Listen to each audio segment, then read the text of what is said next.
Okay, so I'll start the recording as well. So welcome to today's class. We'll be looking at a practical implementation of particle filters using a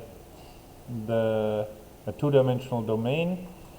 And since it's Christmas time, we'll make it the Santa Claus domain. Okay, so I'll explain in a second what that actually means.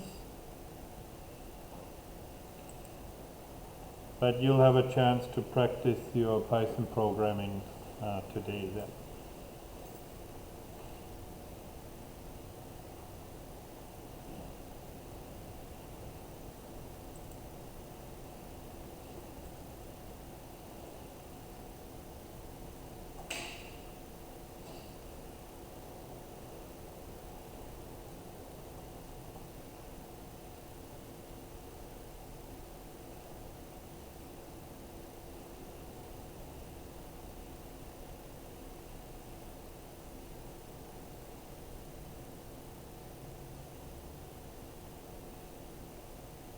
So last time we looked at particle filters and the motion model associated with them, and also here we have a one-dimensional domain where the robot can only move in a straight line left to right, and it can sense some doors, and this would be the corresponding probability distribution. These are the particles, the weight, the size corresponds to how closely they match. The sensor reading matches the estimated position. And then we take those weights and we resample them, which means we do a roulette wheel selection, and we generate a new set of particles based on that probability distribution. Those are shown in below here. So areas that have high weight are more likely to generate new particles, and then we move them.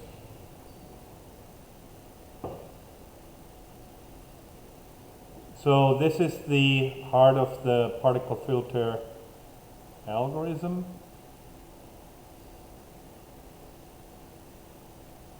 And it's a very neat algorithm, it's a very elegant algorithm, and it solves the main problems that we have with SLAM. In particular, it's applicable to continuous domains.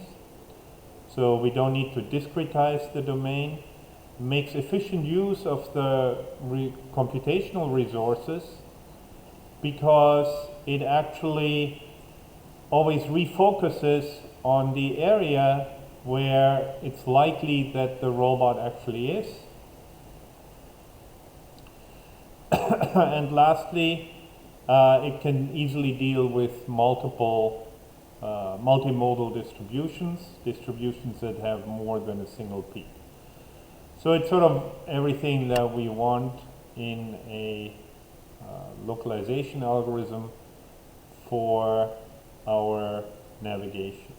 And it's by far it's a base of most of the current algorithms for SLAM.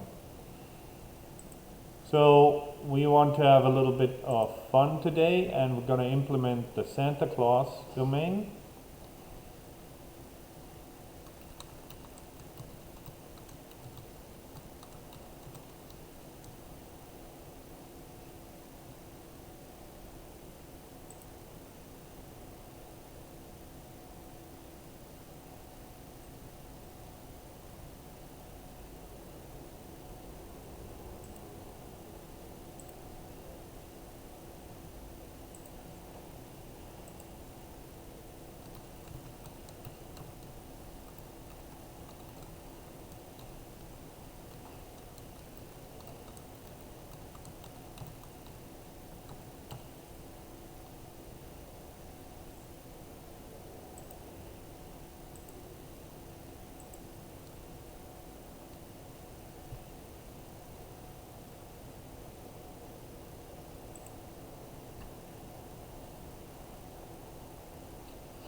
This one I actually wanted to keep, I guess.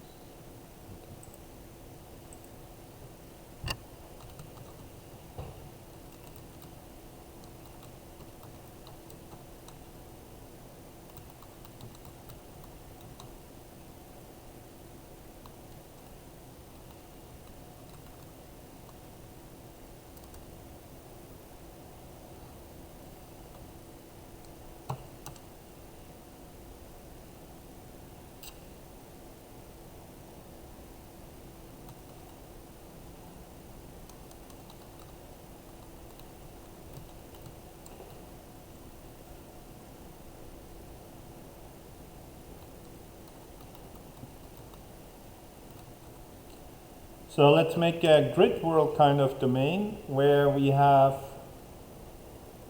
n number of chimneys. So Santa Claus has to deliver all the presents to all the children. Clearly that's a navigation and SLAM problem, right? Because he needs to know where the naughty children were and where the good children are, right? Otherwise he's going to get confused. He's going to deliver gifts to a naughty child or 2 gifts to the same good kid. So he needs to navigate properly. And he needs to do that very quickly all over the world. So we're going to try and write a little program to help him. So Santa Claus uses a sleigh, flies across the city. Now the city is all in the dark. The only thing he can see, I assume, because it's the chimneys, because he comes down through the chimney, right? So let's generate a number of chimneys. Chimneys will have an X location that is, let's import some libraries. Our sort of standard set of libraries, matplotlib, numpy, random, and math.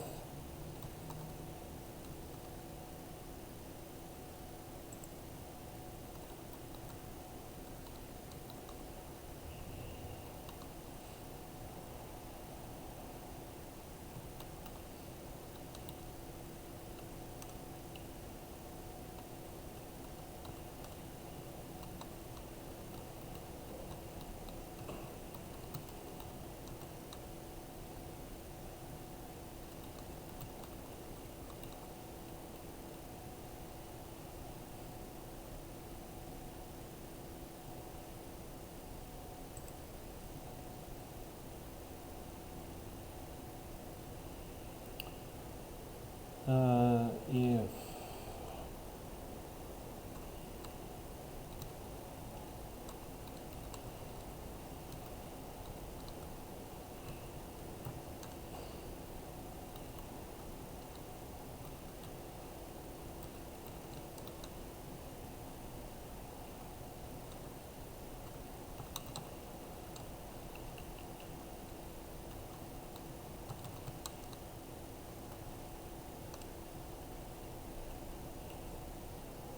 so we create a list of chimney locations. We check that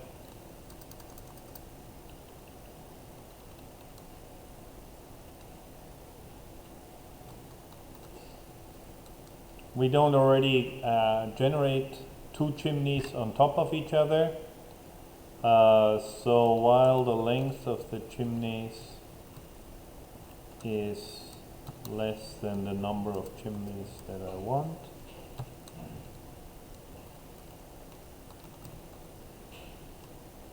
and then we create one. Chimney, the width is 1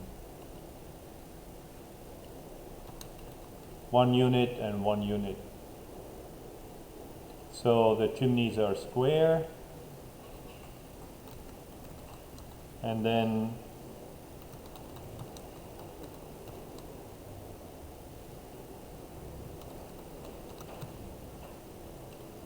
past that.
So let's make it 15 units by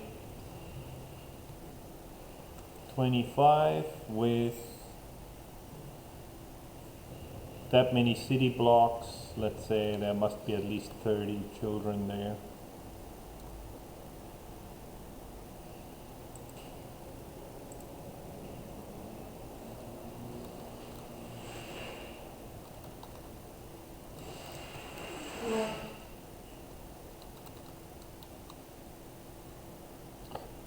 So we want to draw the environment now.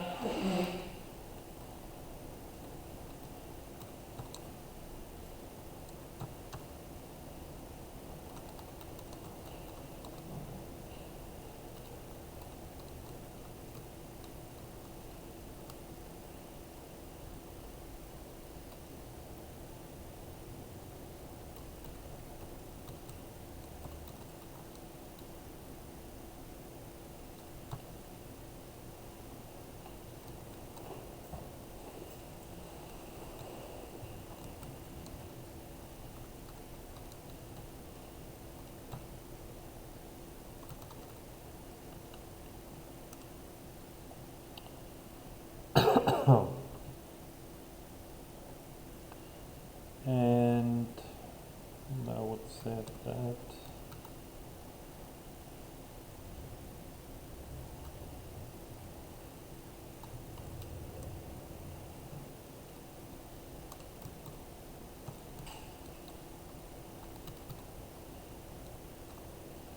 I think that gets rid of all the ticks. Actually, maybe I want the ticks.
Y, S, X, S, Y. And let's say color.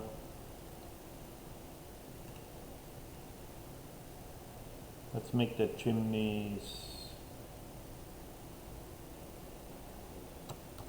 blue. Why not?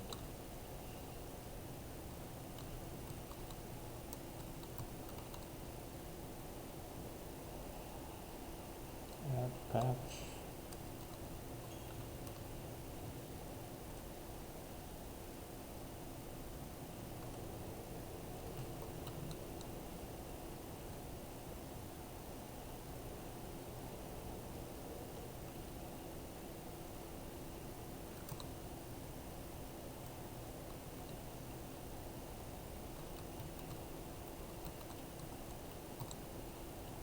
And this is some what we may use later on. To draw it right now, I don't actually need to return anything, but I collect all the artists if I want to make a video out of it later on.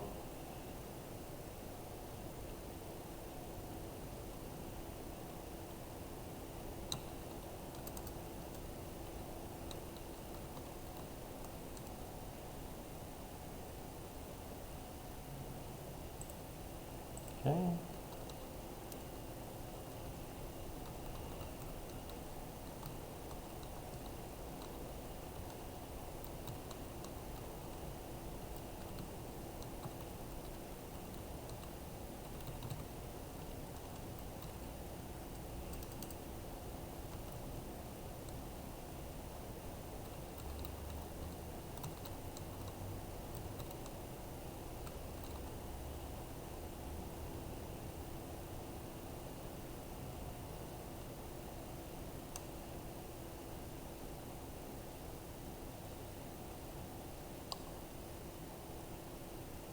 So this is what we have there.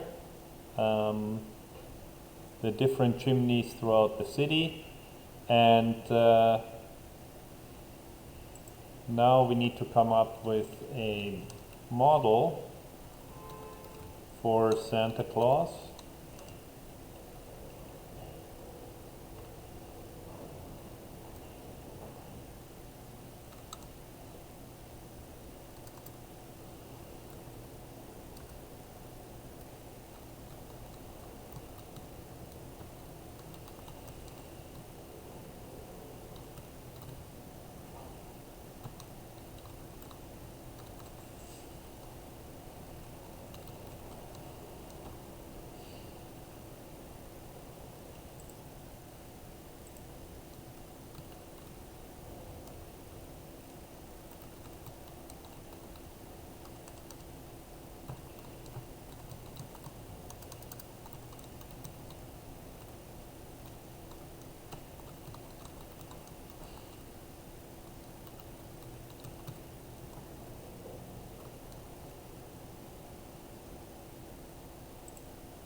Okay, let me see what happens if we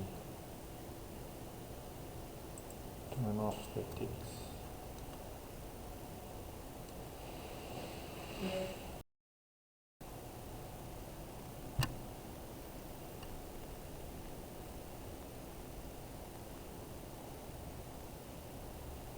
Okay,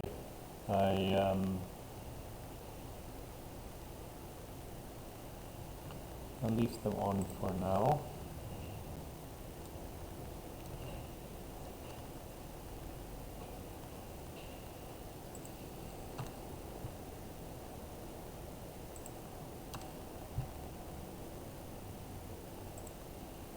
So to continue the implementation of our domain, what do we need to implement next?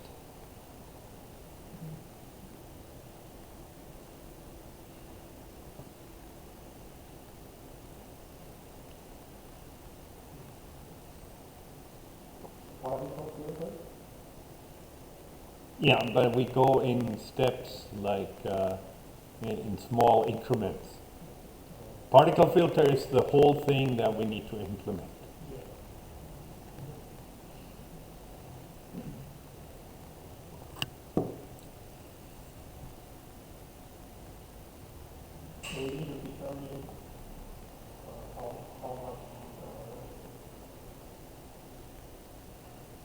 How should we teaching our model? first of all, we need to determine Gaussian peak of what? The number of positive peaks in our number. Using particle filters, we don't actually need to determine that. I don't need to guess how many peaks there will be. Right? That's the whole point of a particle filter, that it can focus into the important parts of our domain. So if there's 10 peaks, then the particles, and they're all equally likely, then each one of those 10 will be equally likely to generate a particle, right? So that means that they will all be sort of taken care of as long as I generate enough particles.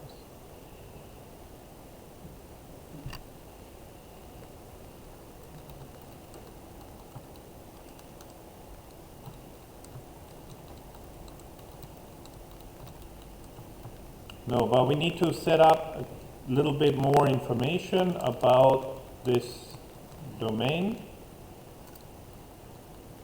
If you look at the previous slides, or the slides from previous class, then the next thing we described was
now, if you look at the lecture slides from last lecture, the next thing we described was the motion model,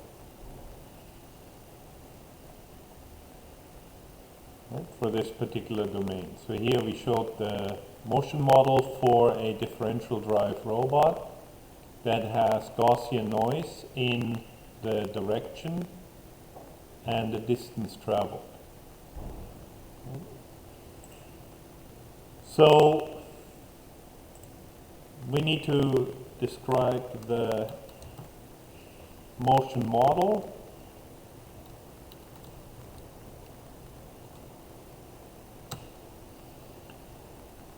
So what would be reasonable for this domain? Let's say Santa Claus has been doing this for a long time.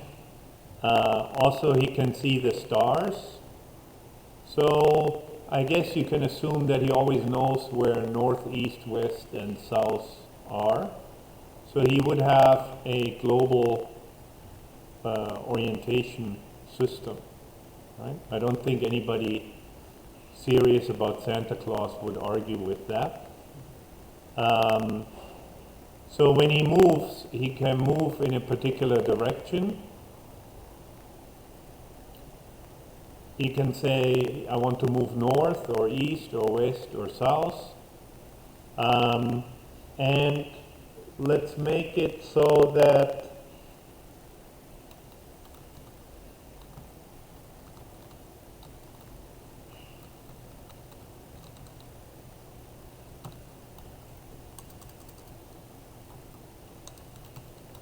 up, down, left, and right, he can move.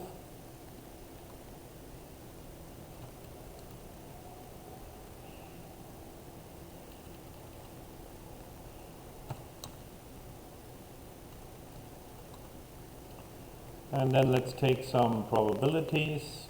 So, because controlling the reindeers cannot be very easy. So let's say with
How come I don't have round?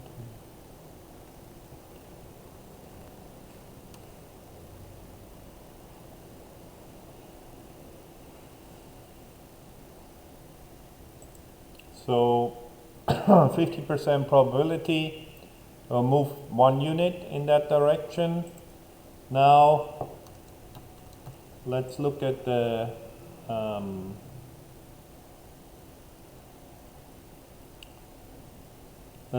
noise, the error.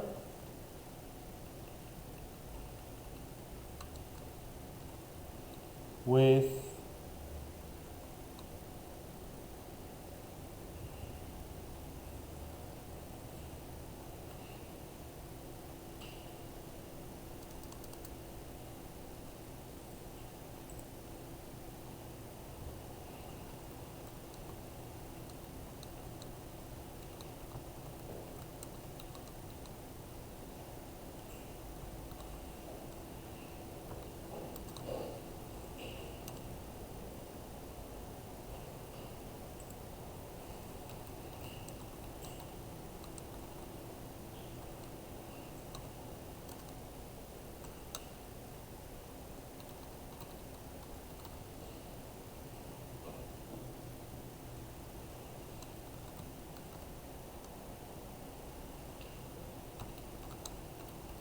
he will overshoot and you move 2 units, and then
so when he wants to go up, there's only a 50% chance he'll actually go up by 1 unit, which is what the desired motion is.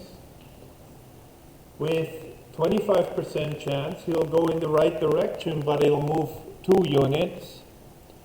And with 12.5%, he will move in the direction that is orthogonal to the one that he wants to move in.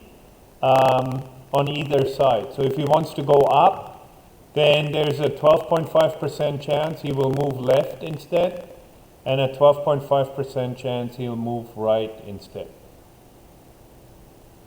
Right? So now we want to be able to simulate this.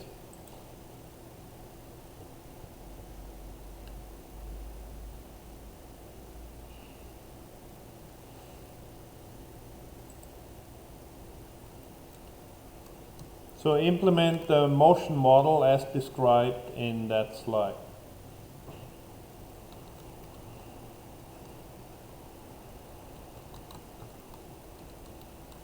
Now, the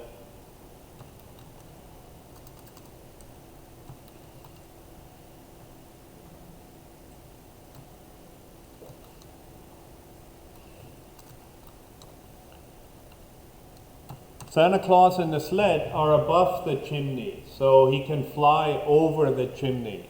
So there's no obstacle in that sense, right? However, if he's about to leave the environment, then the motion will fail.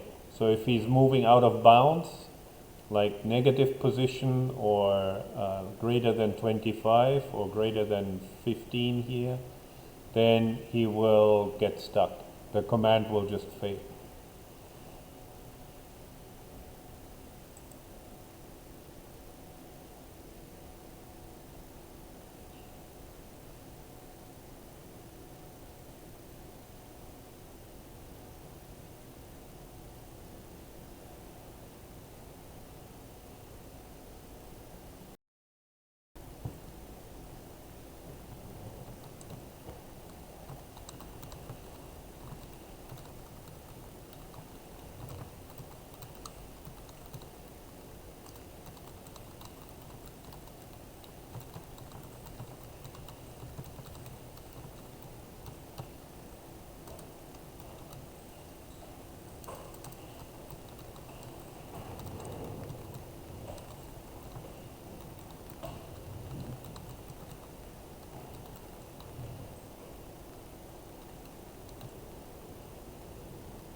And maybe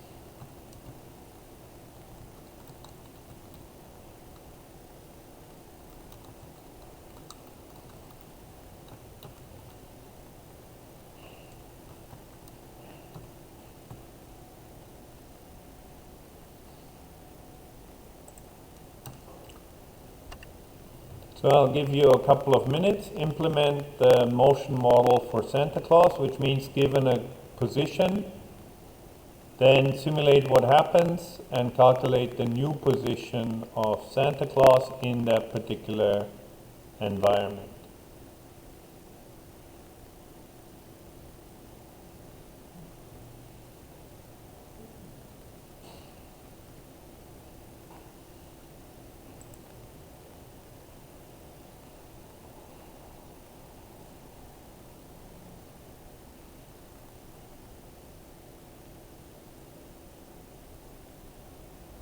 So what is the motion model?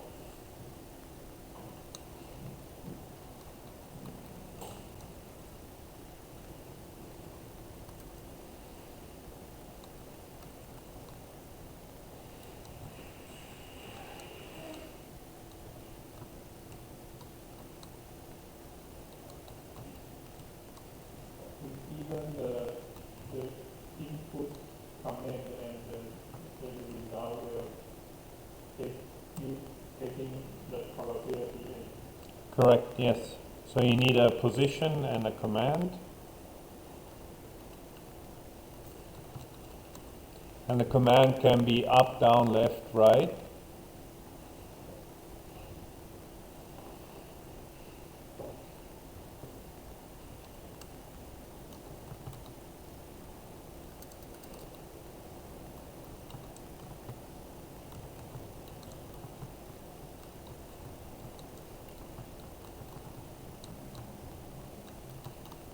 And I usually like to write it like this so that I have four constants to identify, like an enum. It's just Python doesn't have a proper or special enum data type. So this is one way to generate it in Python.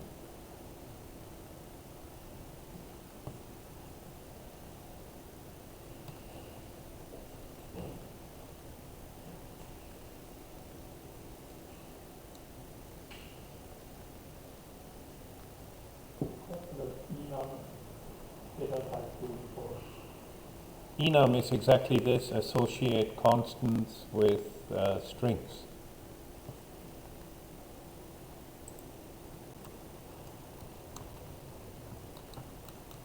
Like in C,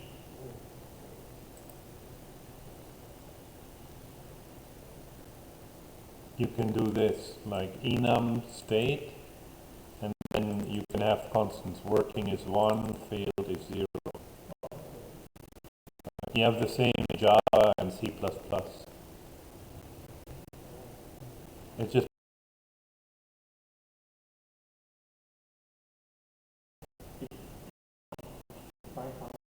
in the very old days, you would have said hash define. Yes, you could have used the C preprocessor to define a constant, but that is not type safe. So nowadays in modern code, you're better off to use the proper enum data type, because if you just define it as a constant, then you're not sure. Then the compiler cannot help you if you use it. So if you just define it like what I did in Python here, right? Actually, Python probably has an extension library for enums. It's just not worth the effort to implement it like this. The problem is that if you just define these 4 constants here, right, then you just have other names for 0, 1, 2, 3, 4.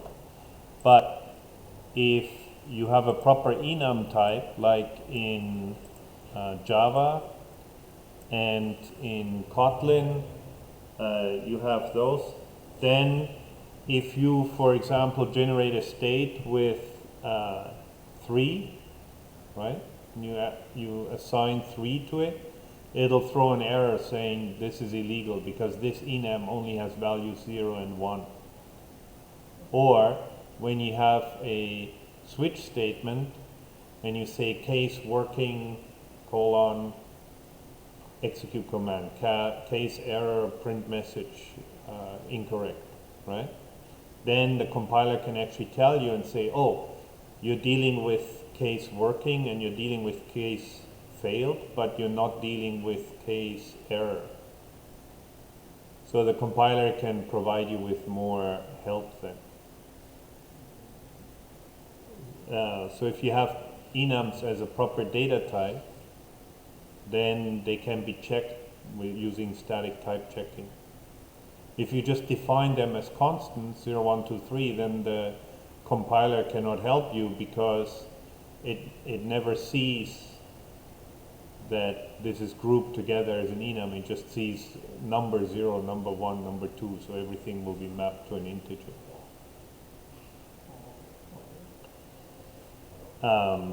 But for this small example, we will get away with just using constants. So this would be the same as hash define. Old C, you would have written it like hash define comma up 1, I think, like this.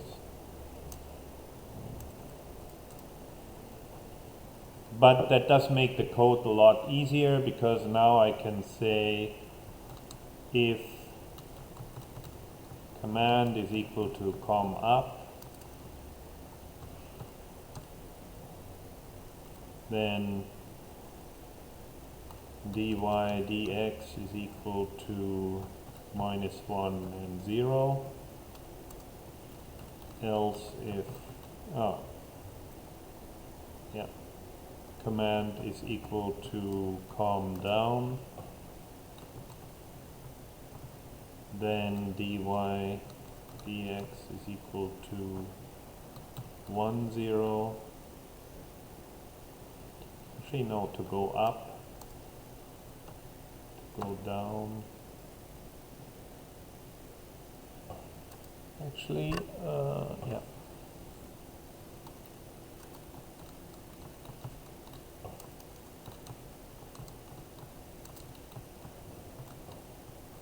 So if we're gonna go to the left, then dy dx is equal to 0, 1. And else if the command is equal to com left, com right.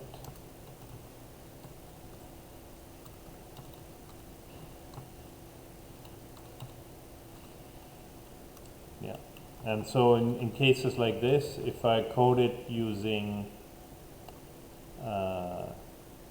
Java and Kotlin, then if I don't have this part there, it'll give you an error saying, oh, if I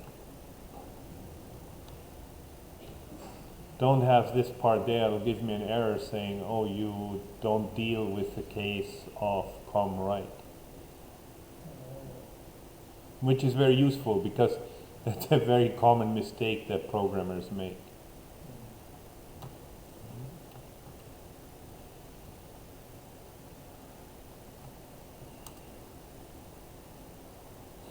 So now what?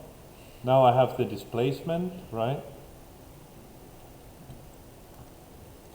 I have my position. I can split that apart. And then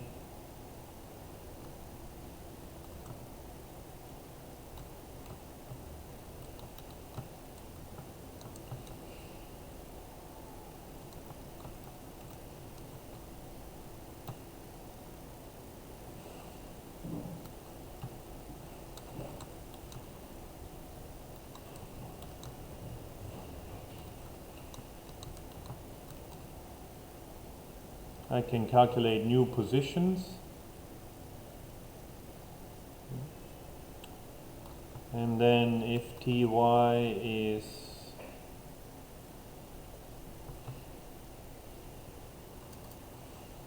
less than 0 or ty is greater than equal to the height, or tx is less than 0 or tx is greater than or equal to the width, then the command will fail. So it will remain the same.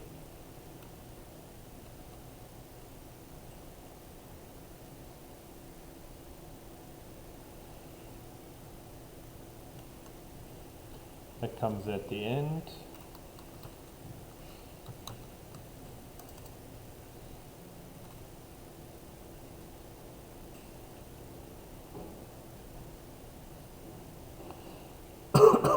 And now now I need to deal with the remaining probabilities, right? So else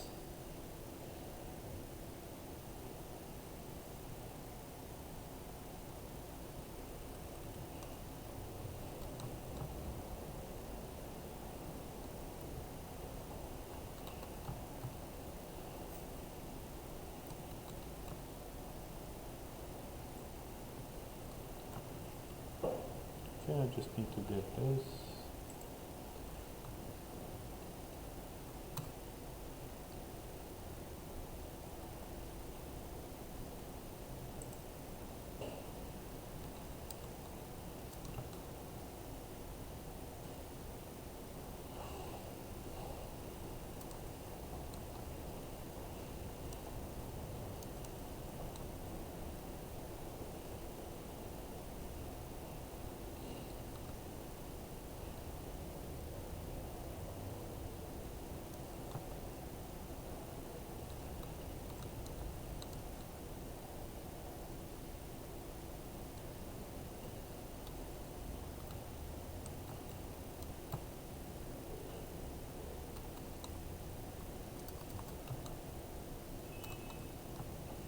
So now I want to go with 2 times the distance.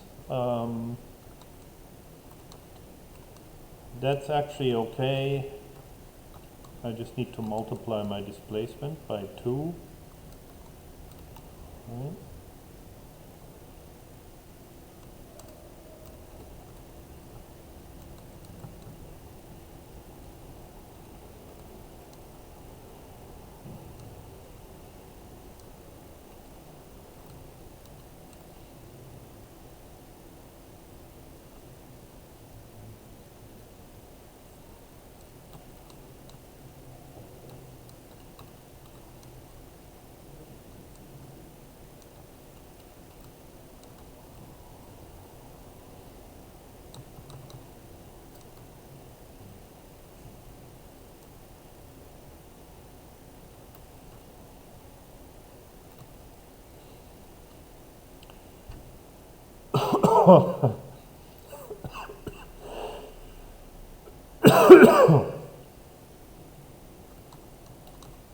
So now I flip my direction around by 90 degrees, so I think I can do that by just adding dx to y and dy to x.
So the positions are y, x, so I need to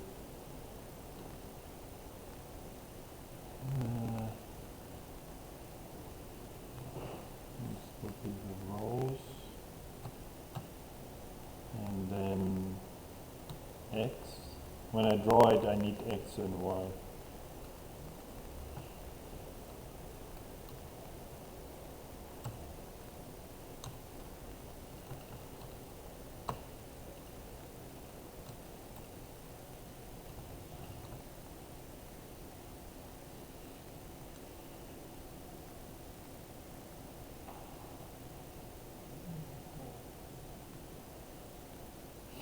So here are the different plots that Santa Claus was moving through.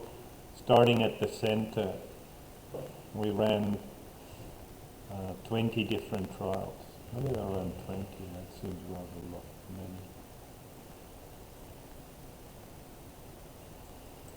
Yeah. So I'll just show 5 now, and I'll make them a little bit longer.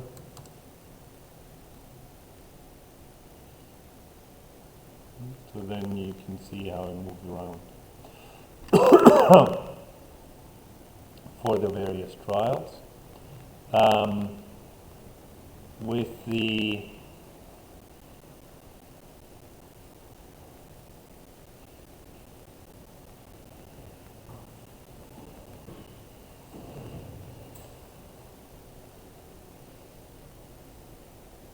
I can do that. I can also, yeah, that will be a simple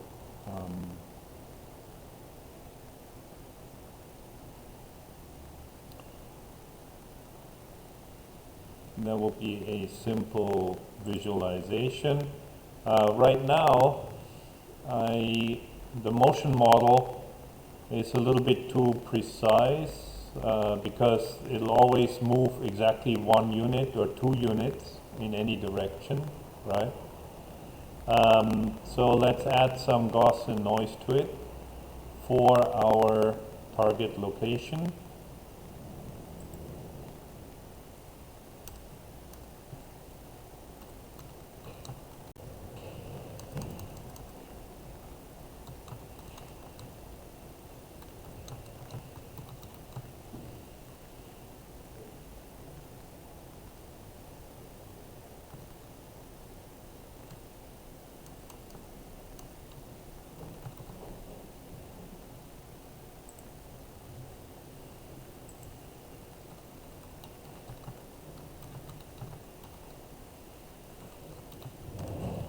Let's just check.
Next,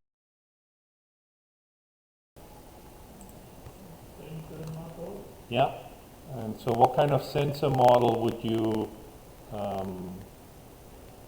propose?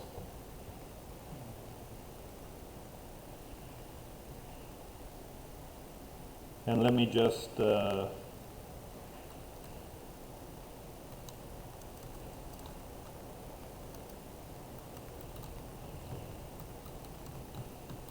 make this HTML figure.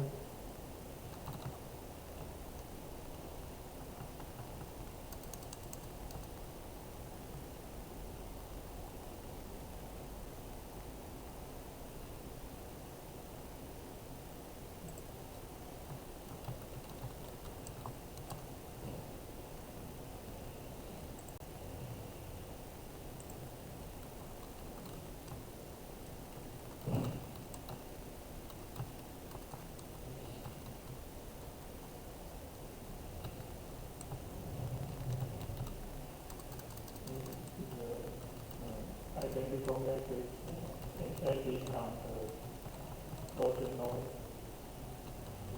matrix diagonal versus noise. Diagonal, yes, I think diagonal makes sense. We don't actually need to. We add likelihoods, yes. So we need to add some noise to it, yeah. And Gaussian noise will be reasonable noise, I think. So what would you actually be measuring? The procedure of setup.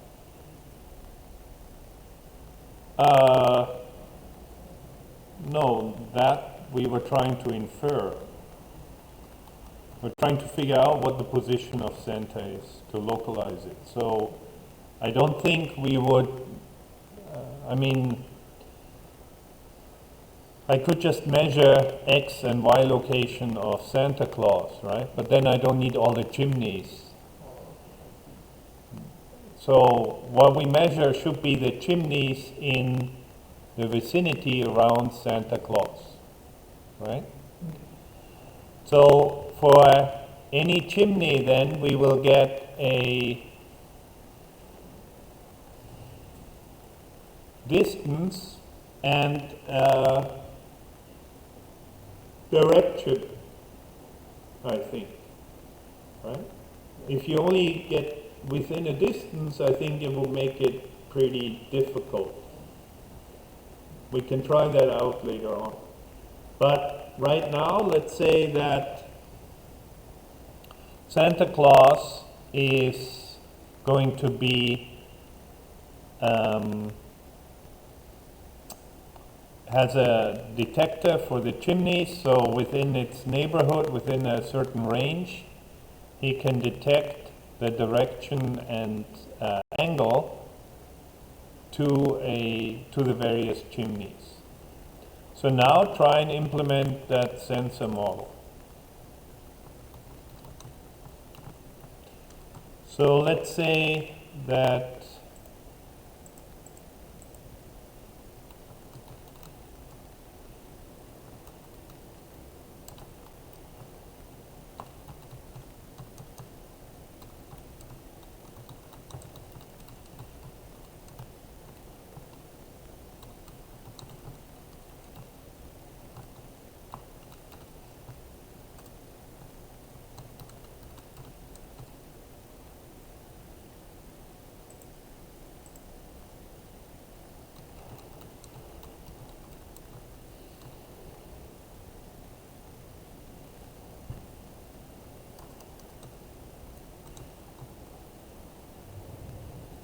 so let's say it's a radius of 5 units, a little bit too far, 2 units.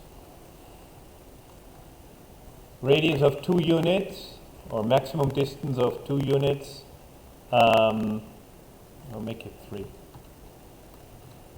Santa Claus can detect all the chimneys.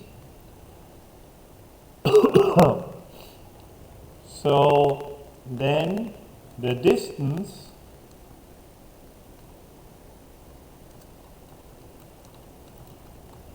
is going to be disturbed by noise, and I can pick any noise model I want here. So let's say that noise has a mean of 0, it's noise, and it has a standard deviation of 1, or has a sigma of 1, and the angle has a sigma of 0.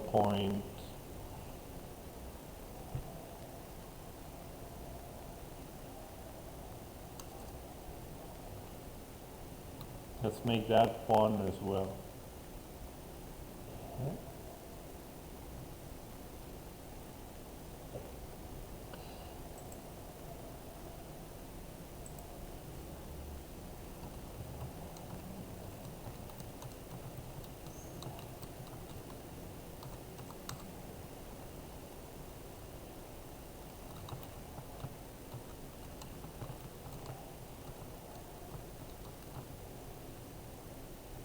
And let's also add some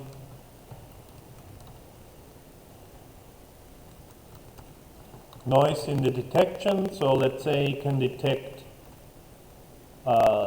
things correctly with 75% probability.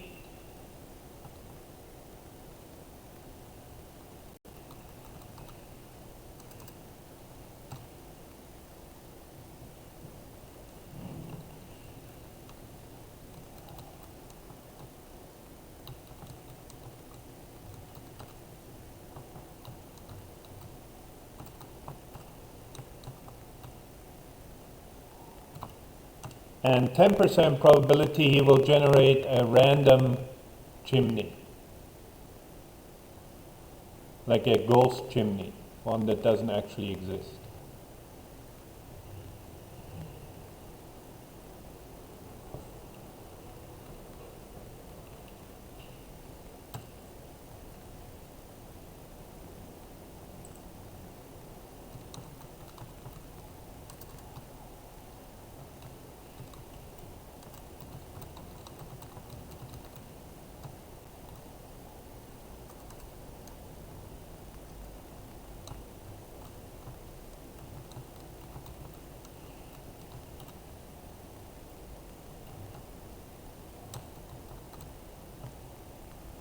Looks like the center knowledge detection probability, the negative part and the positive part, the sum of negative and positive part. Because they they contain different numbers in the confusion matrix. Right? Anytime you have that kind of problem, you have what your census is. There's an obstacle, there's no obstacle, right? Versus what is true in the world. Actually, they usually flip around.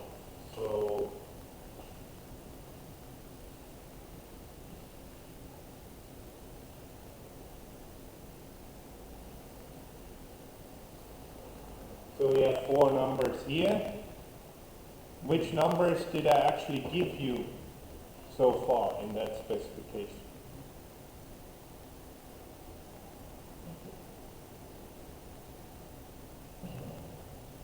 So let me finish writing it, and then you can fill in the numbers into this table. Maximum range for the sensor is this many units. If a chimney exists within the range, then Santa's sensor will detect it with probability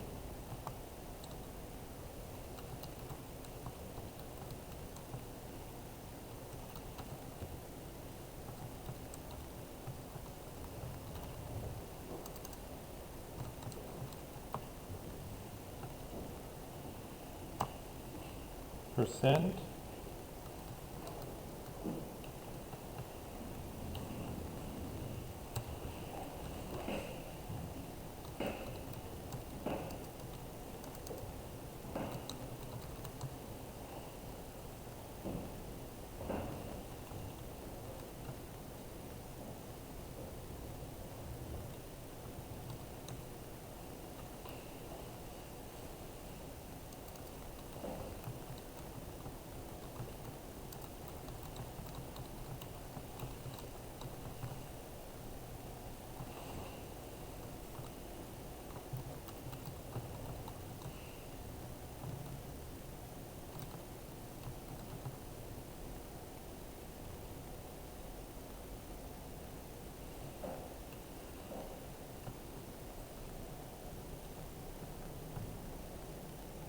and here we have that.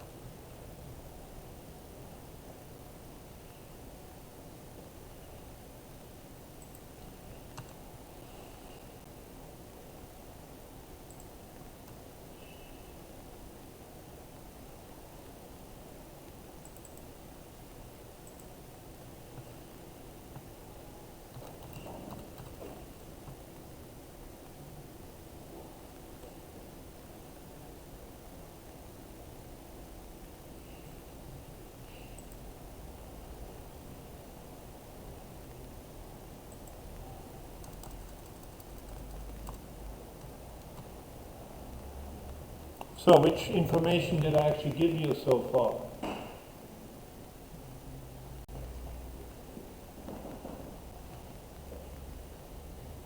Okay, the from class case and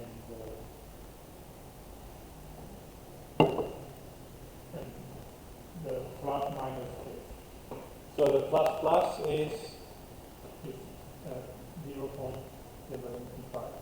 correct, yes. So these are the true positives, right? And then I also told you False positive. the false positive rate, which would be there's no chimney in the world, but my sensor detects one. So then this is 0.1. And which numbers, which parts have to add up to 1? And what are the other numbers? What number needs to go in here? 0.9. Sorry, 0.25. Correct, yes. Because this one has to add up to 1. And this one here has to be 0.9.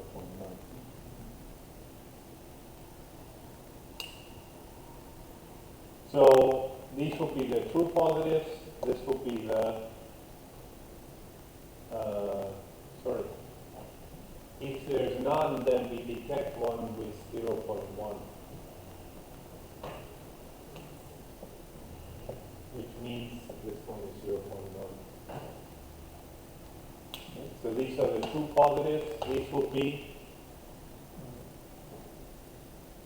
True positive or no. now, what do you call the opposite of a positive? True negative. Yes. Right. So these are the true positives, true negatives, false positives, false negatives.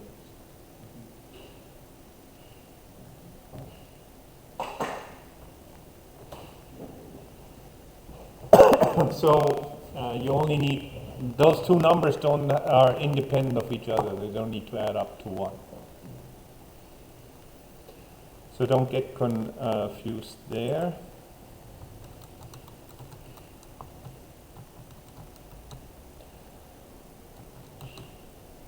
So I want to generate a sensor model given a position in the environment, and then I need all of those sensor range.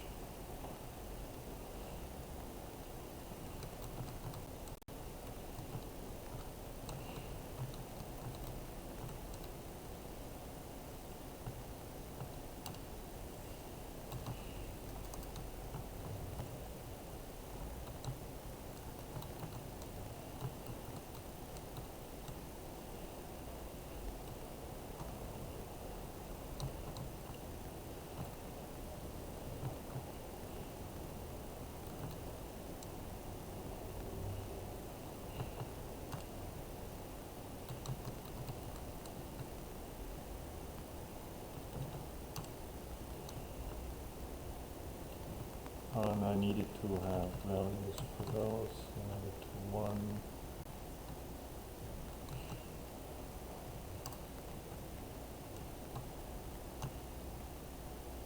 Okay, so now finish the implementation of the sensor model routine.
And in order to implement this,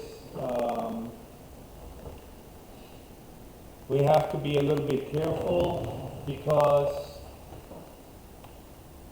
right now we're talking about the distance between the Santa Claus and the chimney, right? Because that's what we can detect. So here's Santa Claus, but now the problem is the chimney, because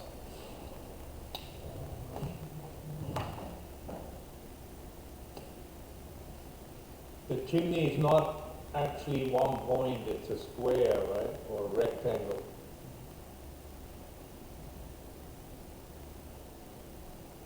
Right? So it's actually 4 points. So the position that we give at the moment is just this position of the bottom left part of the chimney. But that's not quite right, because then if Santa Claus is 3 units here, then it wouldn't detect this as a chimney, right? Because that point here is within the range, but the origin point of the chimney is not within the range. So then you can say, oh, okay, no problem. I can just take these 4 points and check if any one of these 4 points is within the range of Santa Claus's sensor, then the sensor will trigger, right?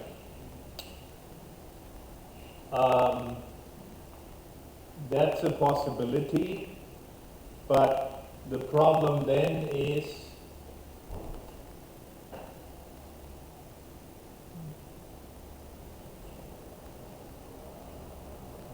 if your chimney is very large and Santa Claus is here, then this distance and this distance is not the shortest distance to the chimney, right? So you would actually have to calculate the projection, I guess. You could use the dot product. From this edge, you would have to compare every edge here, and then calculate the dot product from this edge to the position of Santa Claus. Then you can calculate this distance here. But that's a little bit too much work just to have Santa Claus fly around in the sky there. So I think we simplified and we just calculate 3 units from this point, which is slightly incorrect, right? Because now it will give you 3 units direction. If it was 1 unit, you would get, for 1 unit, the correct range of detection would be a circle like this, right? But since I actually allow it like that, so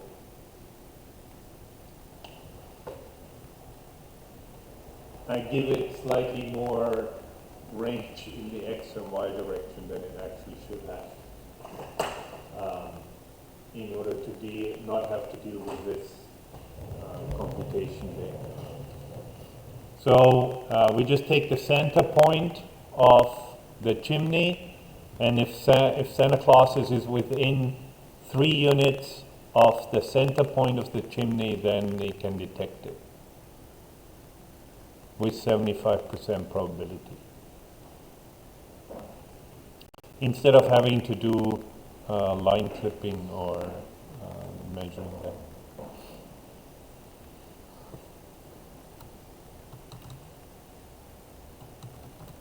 So let's take the position.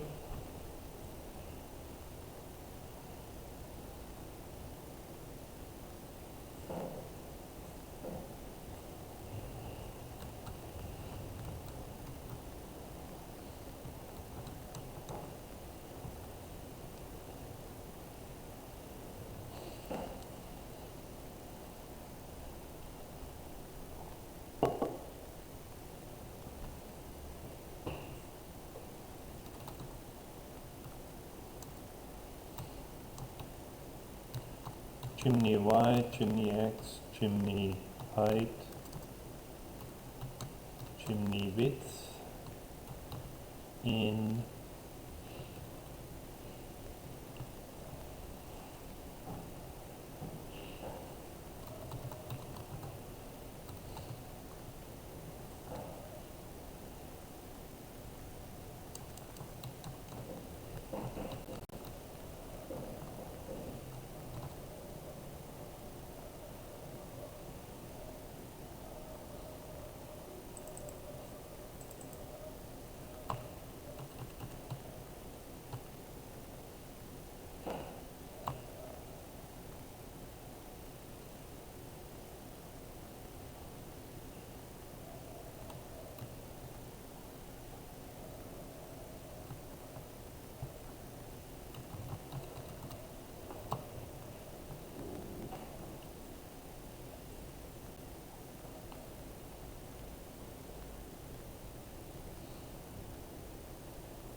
so this would be cy1 plus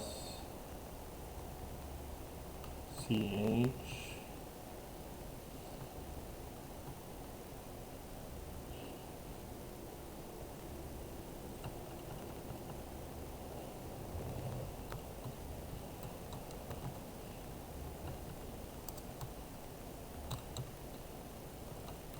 cx1 plus 0.5 times c width. So that's the center of the chimney. Then the distance is Euclidean distance from cy minus y, cx minus x. And now I need to check if the distance is less than or equal to the sensor range. Then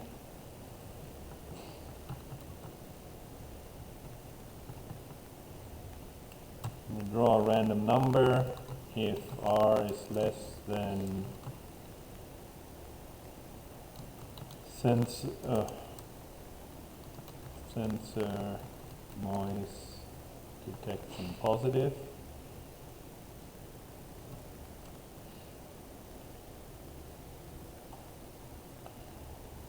Then I need to now detect the distance, which I have.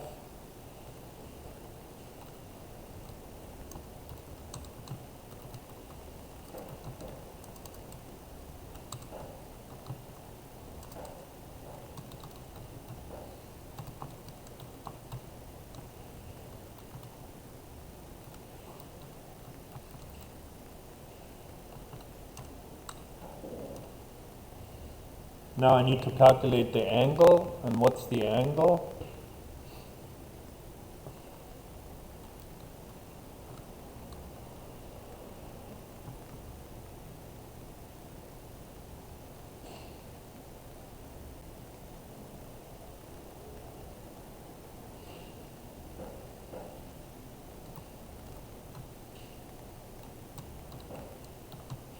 That would be the inverse tangent, the arc tangent.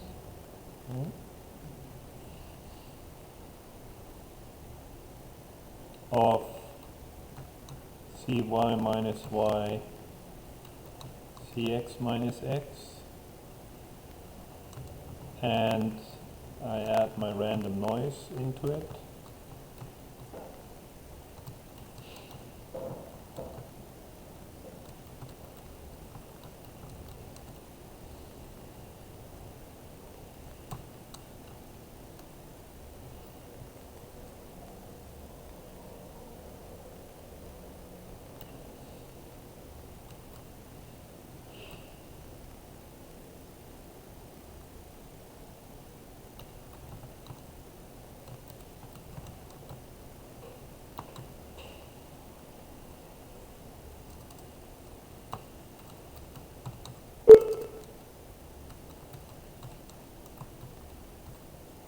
And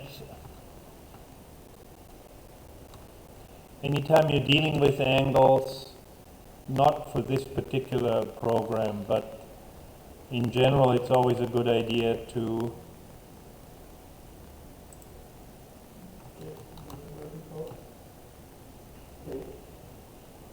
no, in this case should be okay. That's why we use 8 tan 2, not 8 tan.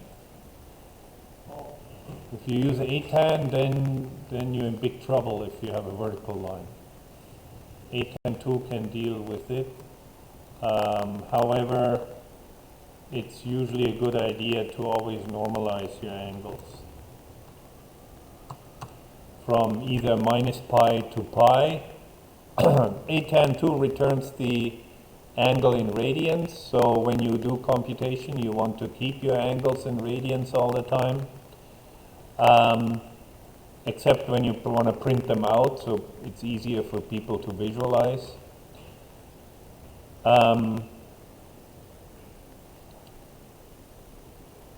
So you can either normalize it to between minus pi to pi or 0 to 2 pi. That's sort of up to you. I usually like 0 to 2 pi better when they're always positive. But that's not so important. The important part is that you don't have 5,000 degrees all of a sudden, and then because if you then calculate the difference between angles, the values that you get will be vastly wrong.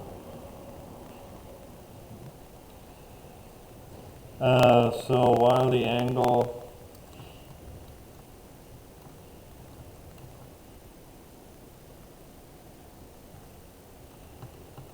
and you could do that with the diff and fmod routines, but then you have to remember exactly what happens for floating point modulo computation, and that's different in different programming languages. So I just usually implement it using while loops. So while the angle is less than 0,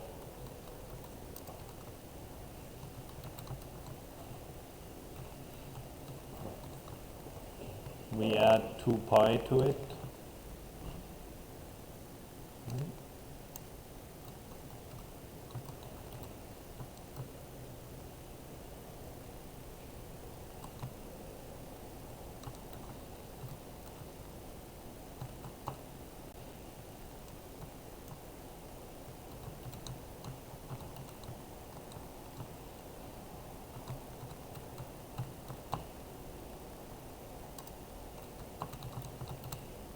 So I'm not sure if we will use that in this particular program, but it's always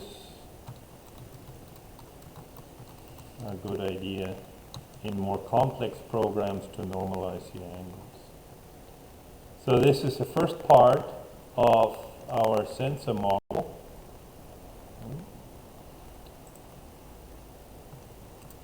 And now we need to implement our noise detection negative, our ghost particles. So That means after I have my detections,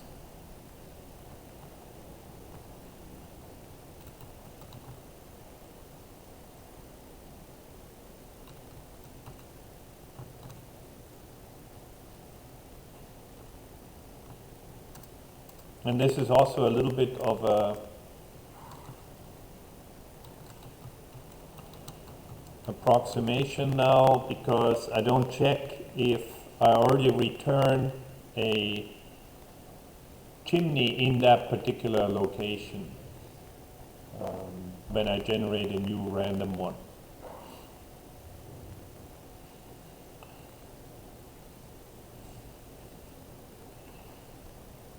So random.random less than sensor noise detection negative.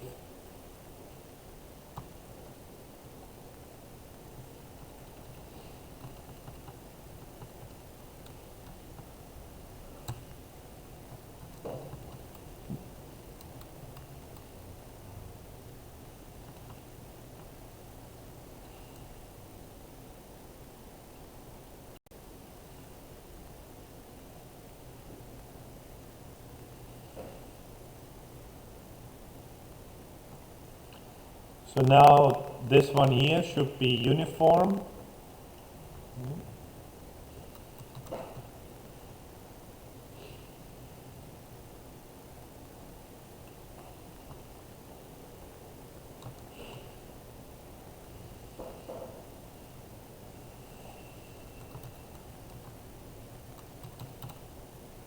So that be sensor range.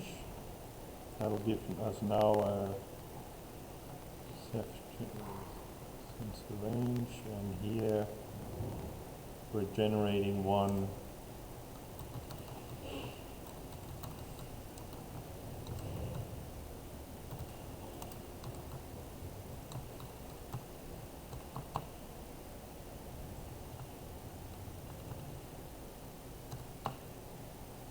generate an angle, and that's added to it.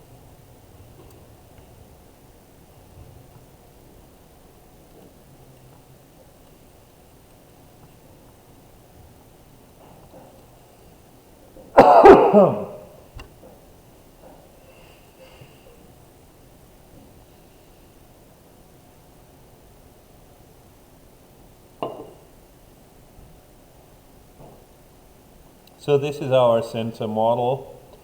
It approximates pretty closely to what we describe in here.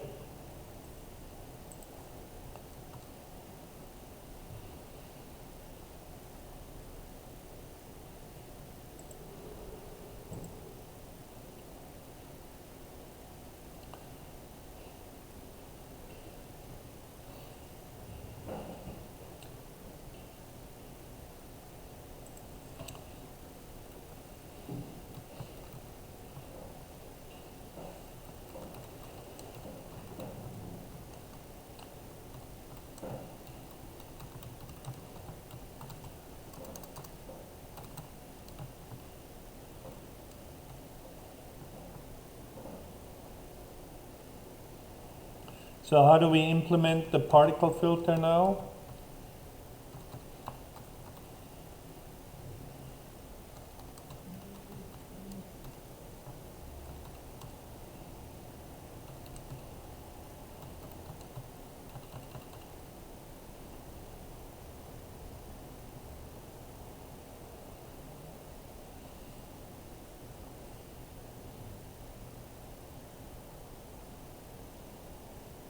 What's the first thing that we need?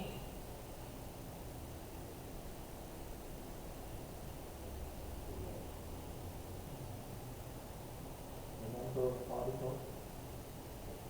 Yeah, and why do we need the number of particles?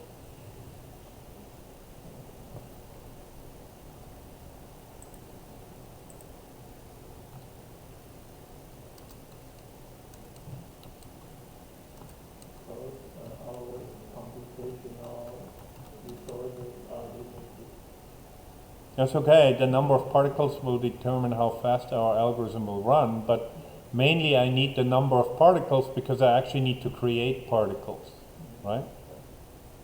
So how do we create the particles?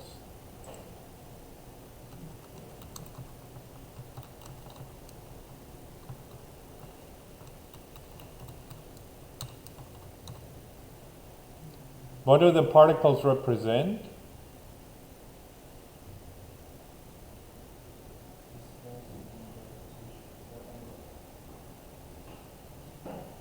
Distance and angle, no? Random distributed. They're randomly distributed because actually what I described so far, they wouldn't be randomly distributed, but given a sort of the standard version of this problem, yes, you would end up with randomly distributed particles because each particle corresponds to one possible location for Santa Claus, right? That's what they represent. It's a position of our robot or our Santa Claus or whatever we're trying to localize. So we generate possible positions for Santa Claus. Now, if we don't know where Santa Claus starts, then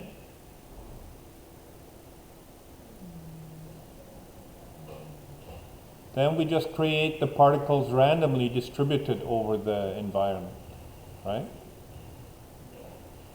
However, in the beginning here, when I ran the experiment, we started Santa Claus out in the center of the field here, right?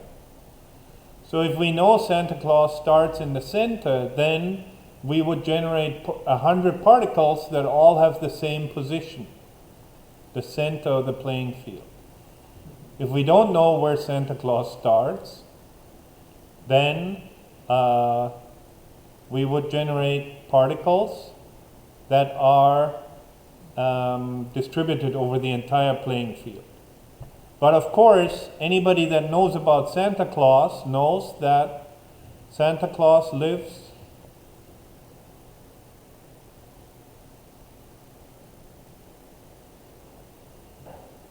where does Santa Claus live?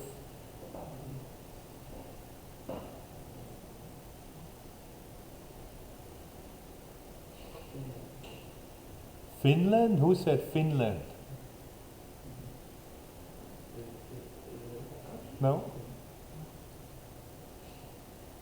Santa Claus, North Pole. North Pole, yes, he lives in Canada.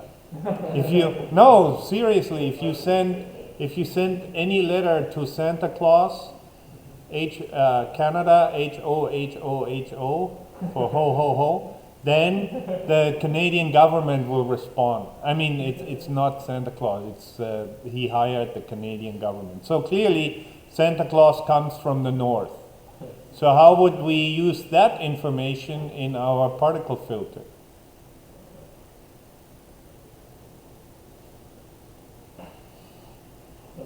So all the particles are start from the same place.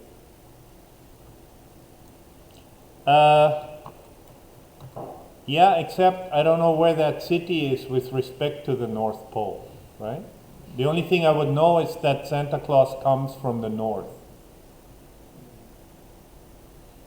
So that means that the particles should be evenly distributed on the top row of my screen. Like, if Santa Claus comes from the north, then they have to be up here somewhere, the initial position estimates, right? Yeah. Clearly, he doesn't come from the Taiwan. Then he would come here from the south, right?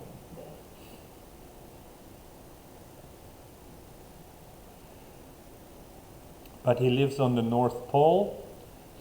So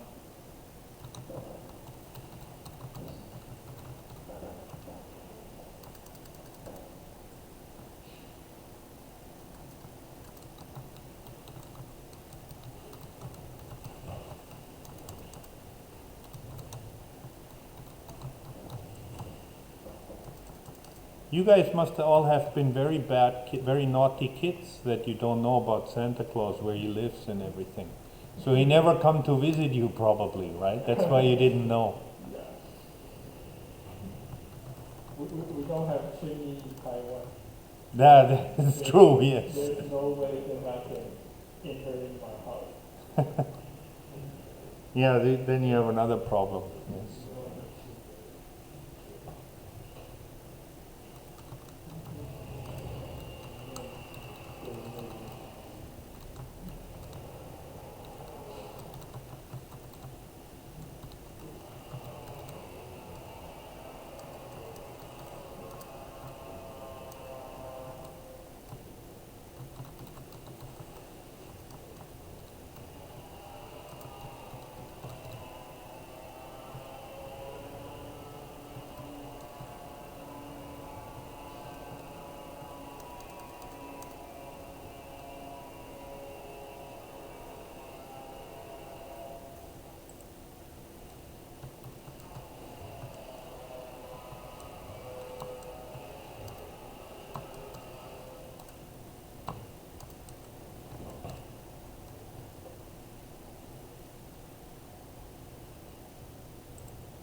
So I want to create that many particles for the environment.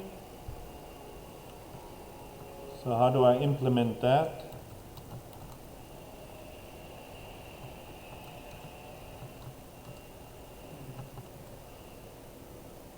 It's the y-axis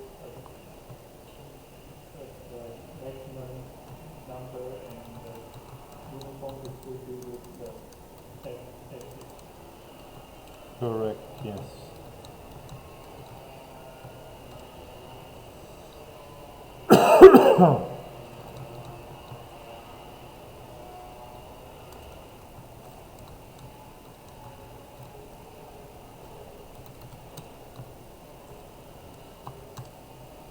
So for each one of those particles, I want to generate a position. So the position is the height of the environment. And I want to be able to draw it, so I make it a little bit lower than the height of the environment.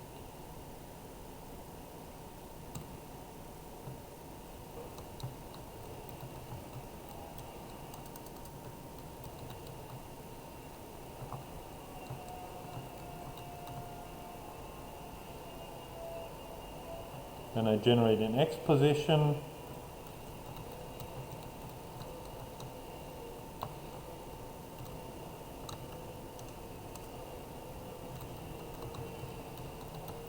And then I can return the particles.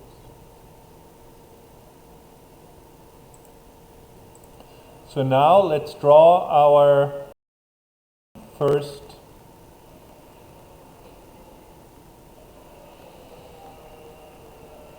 set of particles.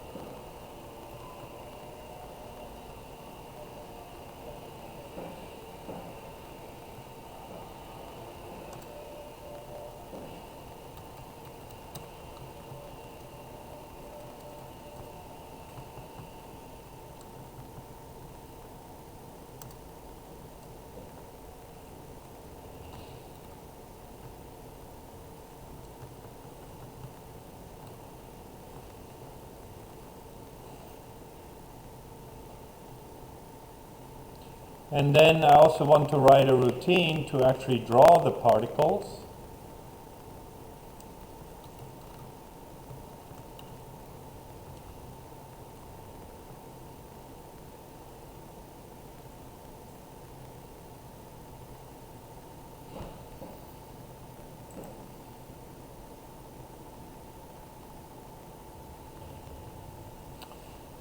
And to make that, yeah, we'll fix it later on then. So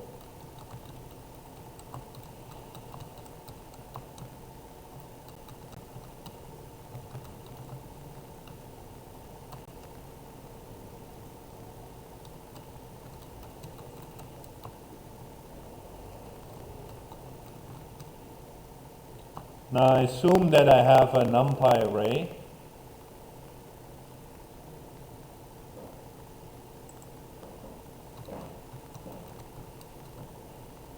So I convert it to a NumPy array.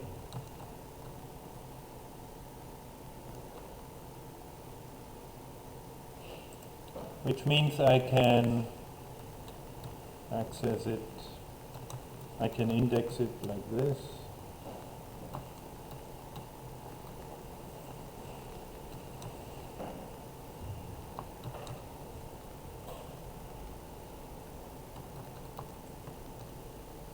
And the thing is, so let's make them green. I think that's all I need to draw the particles.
Oh, yes, my mistake.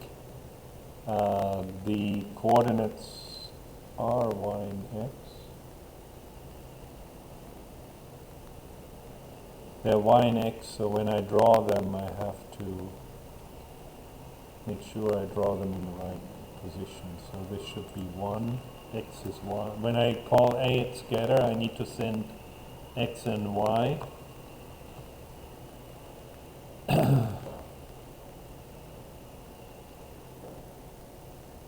So this is what our world looks like at the moment, right? I generated some possible positions for Santa Claus. I know he's going to be starting somewhere on the top, but I don't know where, right? So now what we can do is we can start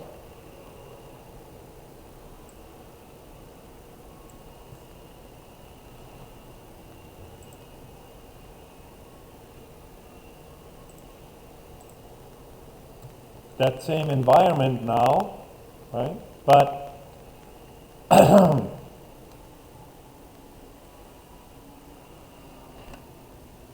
I now need to apply, let's just apply a motion model. So we'll just go down 3 times or 4 times.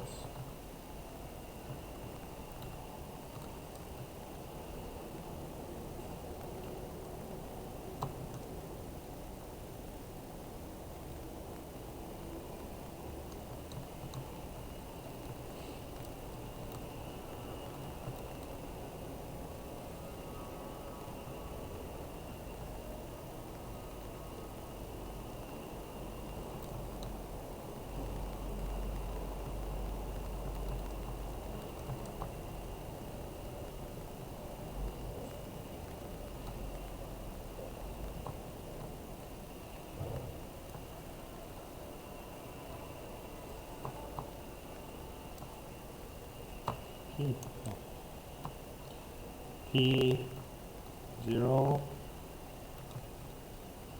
P1, and you'll see later on why I write it like this. And the command should be down, and the environment is this, and the standard parameters for our move command.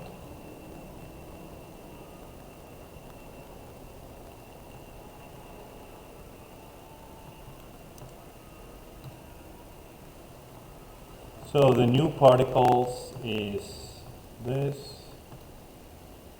and then 10 particles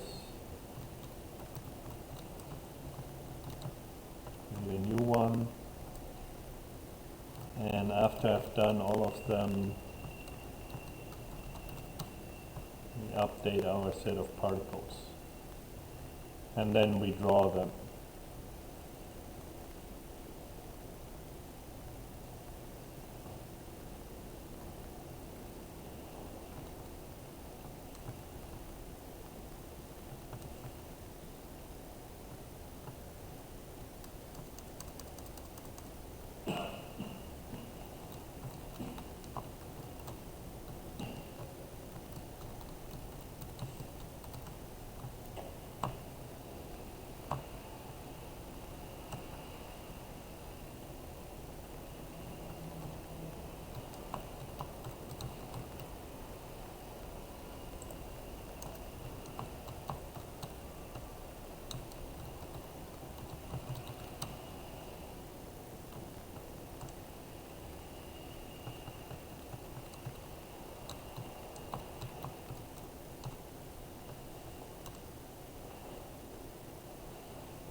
How come now draw particles is wrong?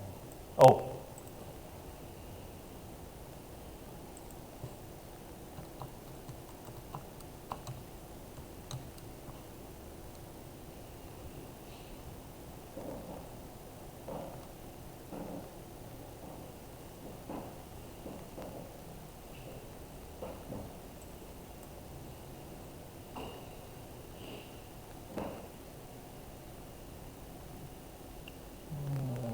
Oh,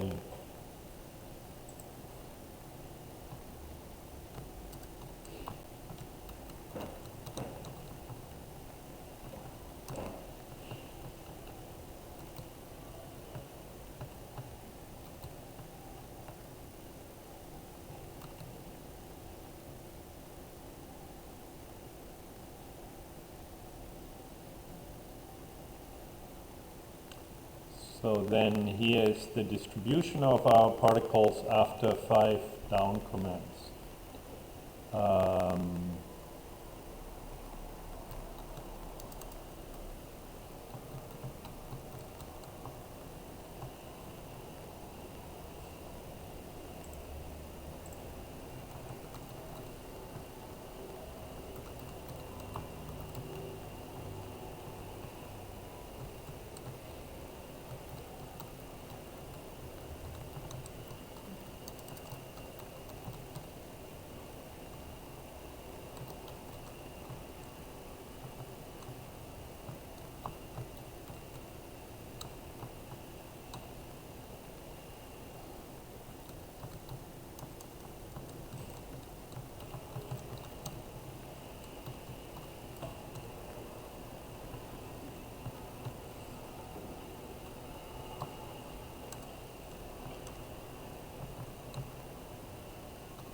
So this is what it would look like.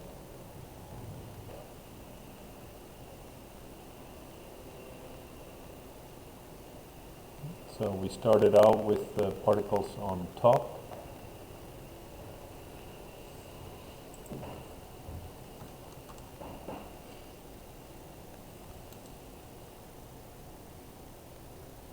And can run them. Or I can run some more down commands.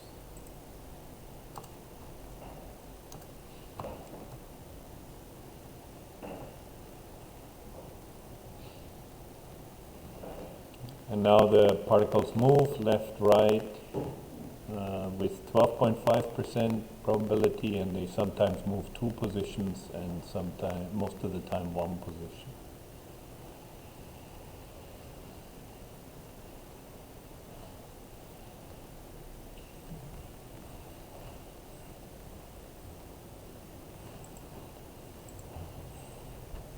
So now what do we need to do for our particles?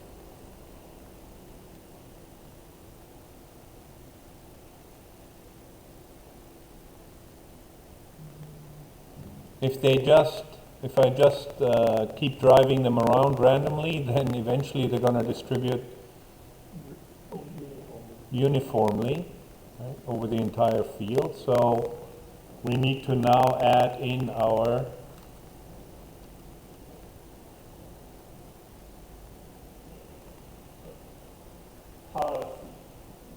not the policy, no. The sensor readings, right? Now Santa Claus right now is flying blind. Obviously that'll make it very difficult to distribute the presents, so he actually needs to check his map of the chimneys to try and figure out where he is.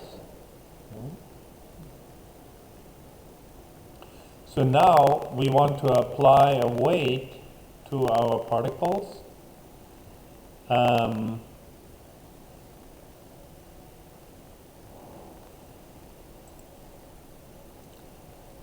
So the code is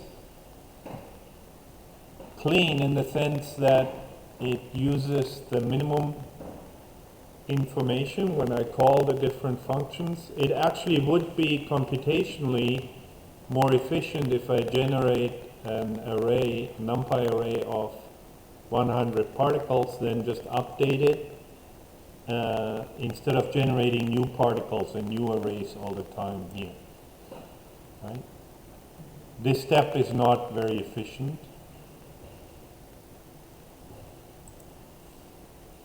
So it would be better to do it this way.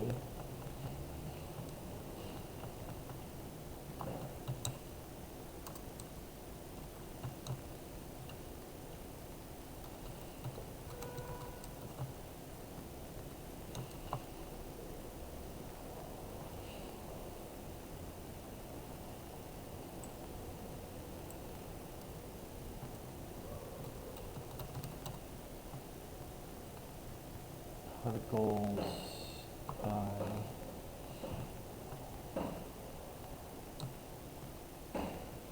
particles pi is equal to position.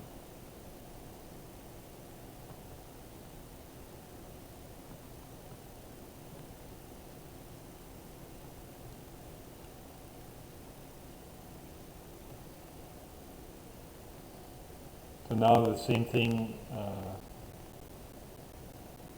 happens, except now I don't reallocate arrays all the time. And the particles are usually quite a lot of them, so it would be computationally a bad idea to re-implement those. But what I'm missing is that in order to deal with the particles, not only do I need to know their position, the y and the x coordinate, but I also need to know what the weight is. Okay. So my particle should actually be a triplet instead of a duplet. The y coordinate, the x coordinate, and then the weight. Now initially I just set the weight to 0.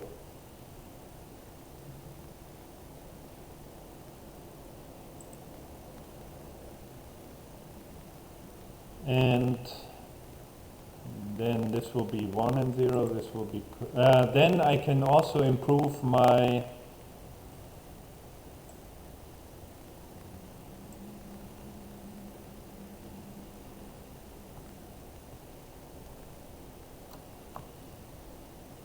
drawing, because now I can make this I can color the particles based on their weight too.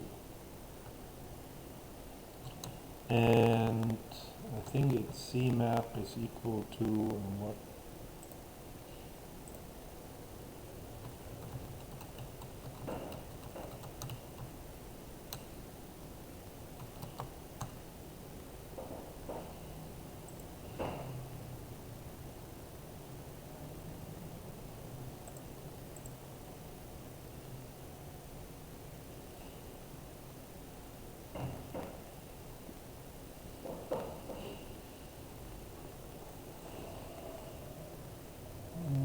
C map is, yes.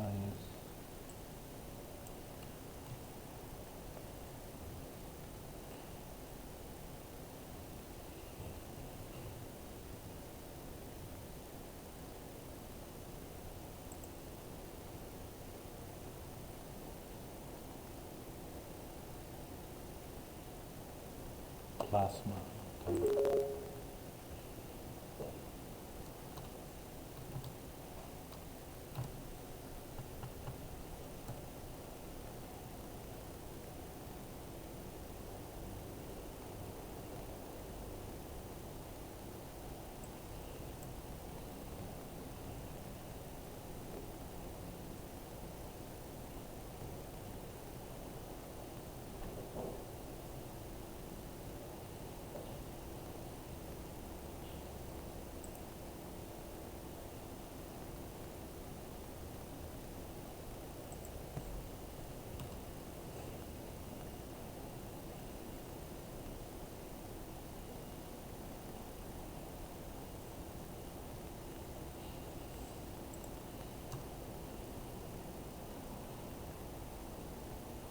Hmm.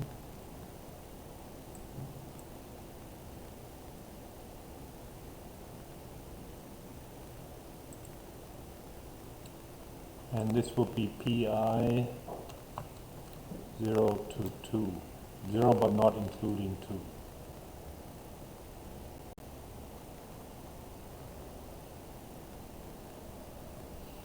And now they all have a weight of 0, but later on, now I want to add the sensor model. So how well does the sensor model map the position that we actually record?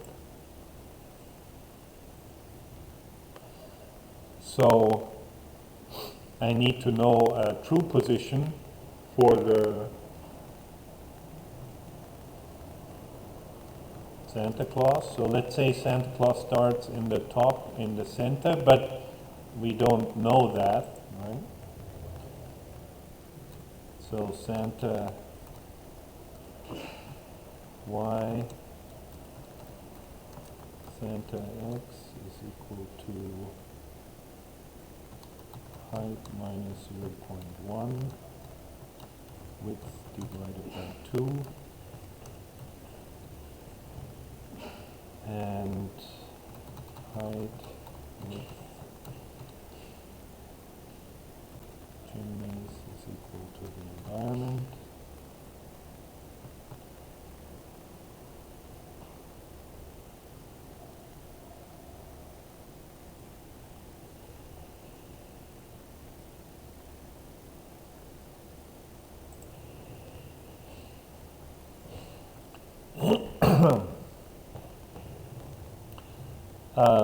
So this is the true position of Santa Claus, and now I need to get a sensor reading.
So the motion model would be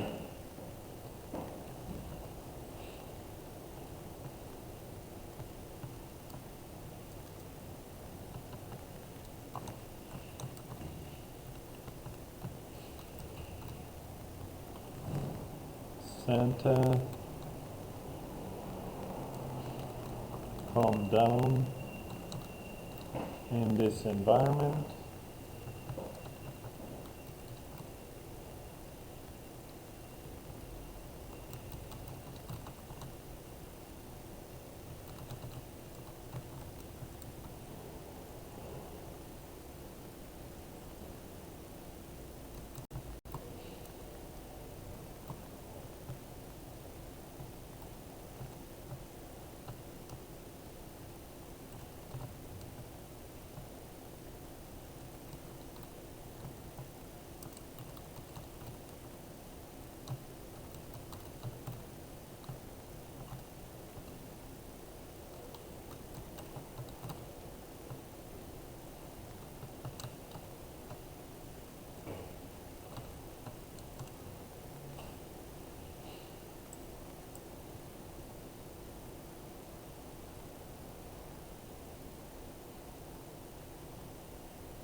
Oh, random.random.gov.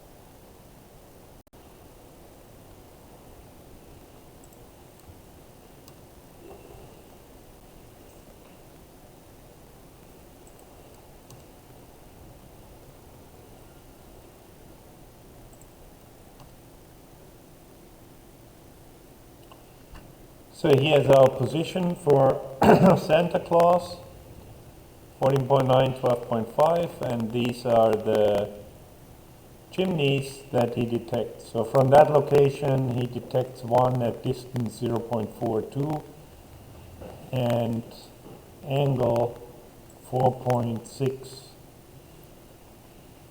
Why is it 4.6? Oh, because, yeah, 0 degrees will be, 90 degrees will be straight up, so this would be minus 90 or 270 degrees, so it detects something below it. So in the center, it would be this one here. This thing, and that's detected. And then we call the motion model and we move downwards. And here you can see this command failed. Instead of moving downwards, we move to the 10, we move to the left. And here we move to the left.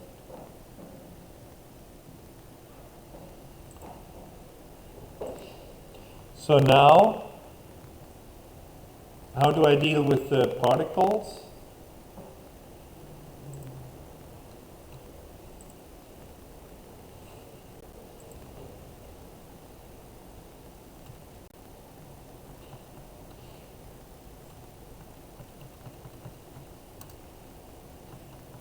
For my particle filter now, I want to check how close the weight that I want to calculate should be proportional based on how close does the sensor reading that I get actually match the sensor reading I would have gotten if I was in that particular location, right?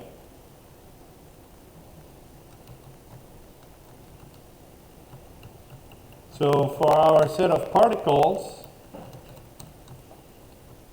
we now need to check if my current particle says that there should be an obstacle below me, then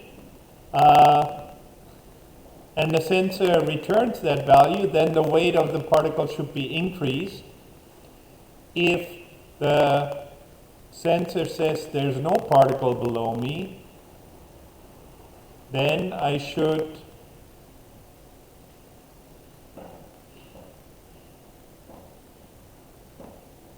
decrease the weight of that particular particle, right?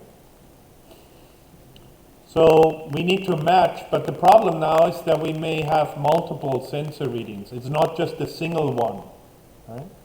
We now get multiple blips back from all the chimneys that are in a particular range here.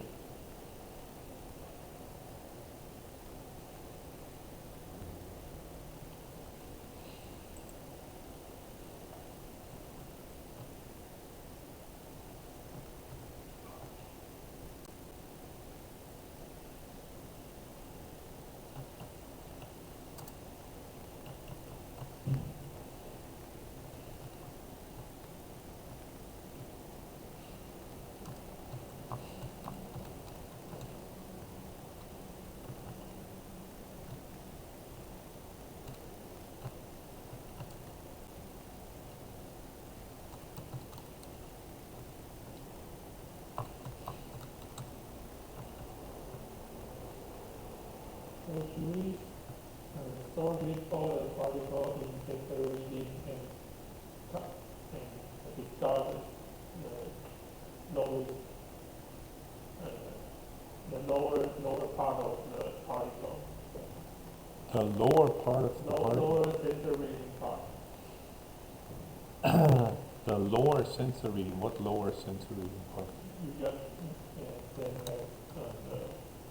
the particle has a sensor reading in chimney distance, right? And Yeah. so now, do we discarding the particle apart from the chimney? No. What we do is we iterate through all the particles. We get a sensor reading, right? This is our current reading. And now I need to come up with a distance measure for what the current reading for that particular particle should be. Right? So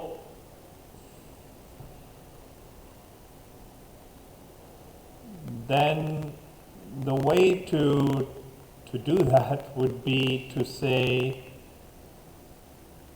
one would be to look at the distribution, right? And sometimes that's easy to do because we can just, let's say, if I only have a single sensor that returns true or false, right?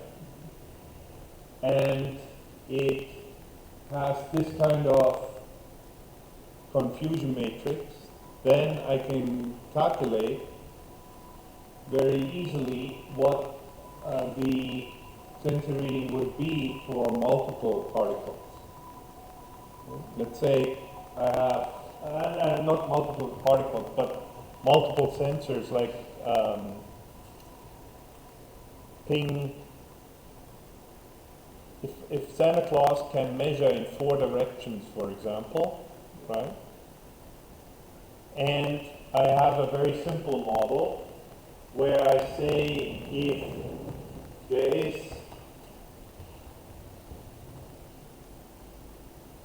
a chimney in those 4 areas,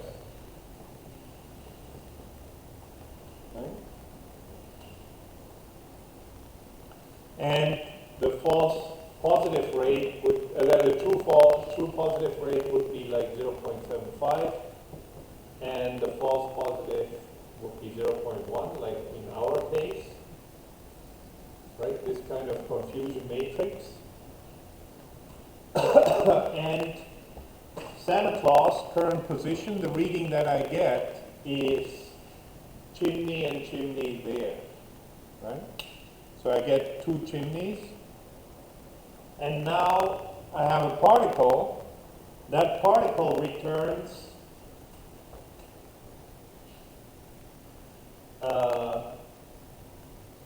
no chimney, chimney, no chimney, no chimney for a particle. Then what would be the weight of this particular particle?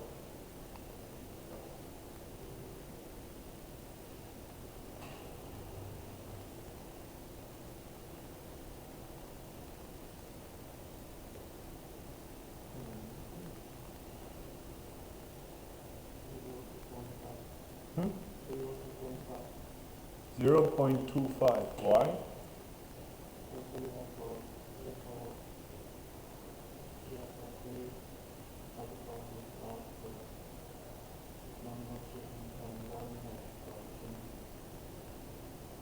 I have 3 without a chimney, yeah.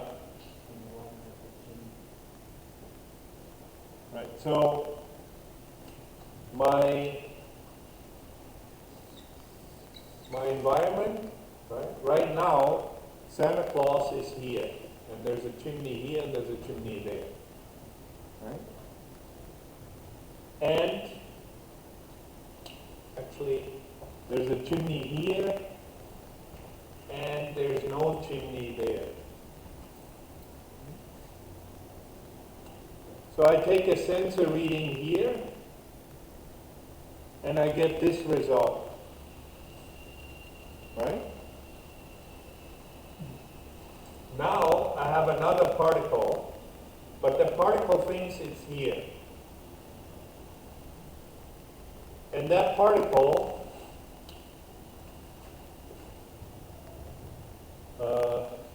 let's say this particle returns, there's a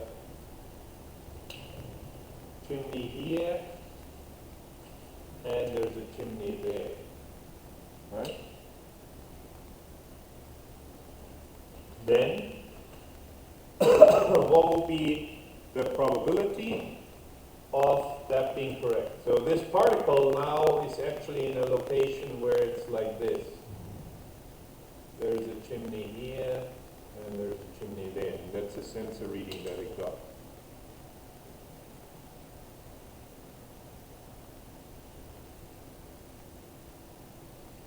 So then we break these 4 readings into 4, and we assume statistically independent readings, right? So let's just consider this one here first. This one, the down part.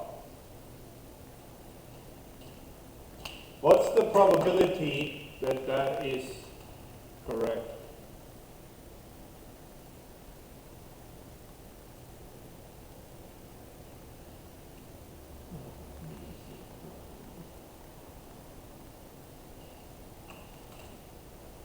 So the question is, if I'm in this position, right, what's the probability I will get a down true reading?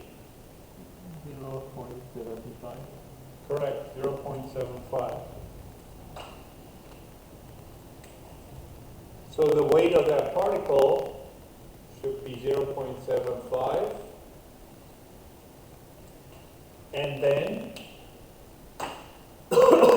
if I'm in this location here, what's the probability that I get, so Santa Claus returned, that there is a obstacle here, chimney here? There isn't actually one, right?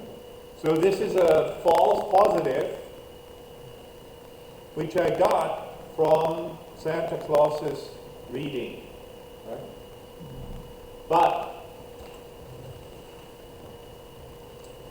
the string that we get says chimney, chimney, chimney, no chimney, no chimney for those 4 locations. So what's the probability for this particular particle of getting the chimney reading? In which direction?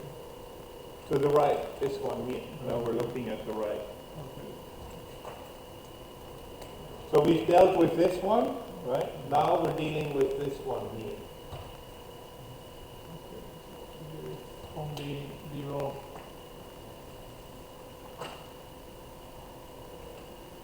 Okay, 0.1. Correct, that would be the false positive rate. That would be 0.1. And then the next one up.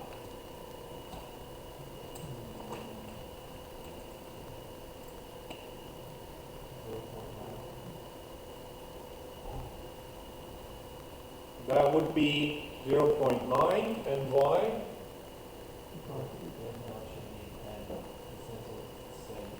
Yeah, correct. And if there is no chimney, that the sensor will say with 90% probability that there is no chimney. Right? And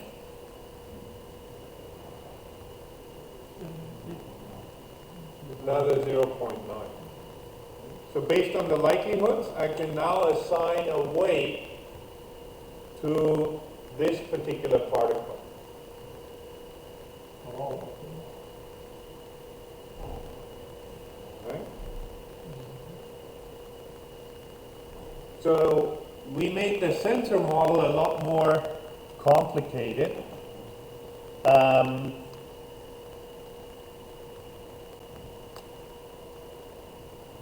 So how would you deal with this in practice?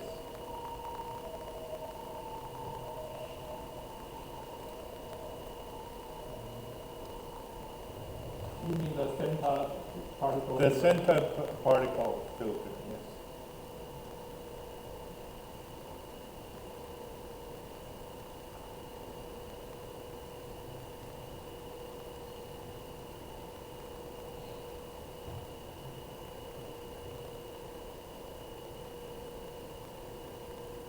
Because now I have not just exists in to the right of me, right? But I have distances and angles, right? And then I need to also match different positions, like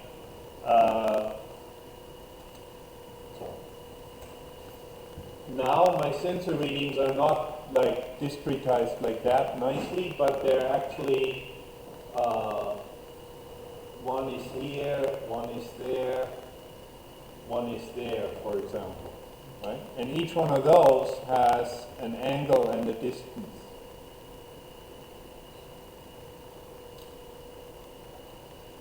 And now we also have false positives. So because of that, I may get, not every sensor reading will have the same number of detected scenes, right? Like I may get one that has 3 and I need to convert it,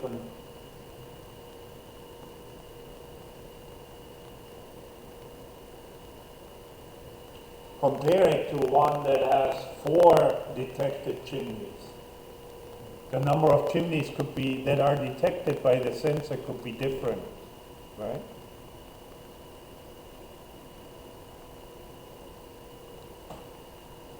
So how do we deal with that?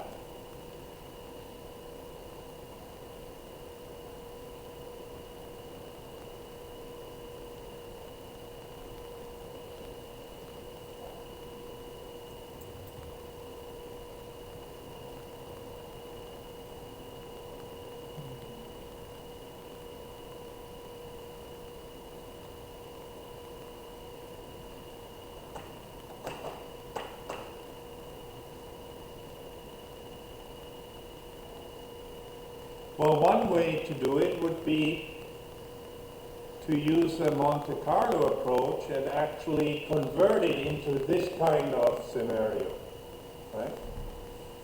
Where I simply break it down into quadrants, but yeah, I guess you would break it down into these quadrants here. But then the question is, how do you know what these probabilities are?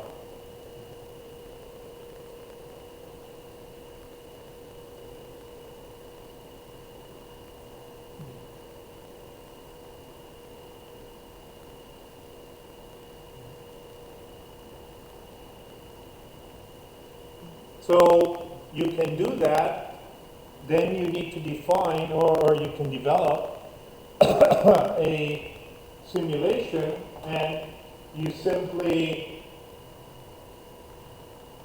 check, you simply run a simulation and try it 1,000 times. If the particle is at different positions, right, with different obstacles, what detections does it actually get? Which is what you would have to do in order to develop a sensor model, right? That's what you could do in practice even with your physical robot. You would put your robot in the city and then you say, what chimneys do you detect? And then you try that several times. You try that a lot of times in order to figure out what the likelihood for that sensor are.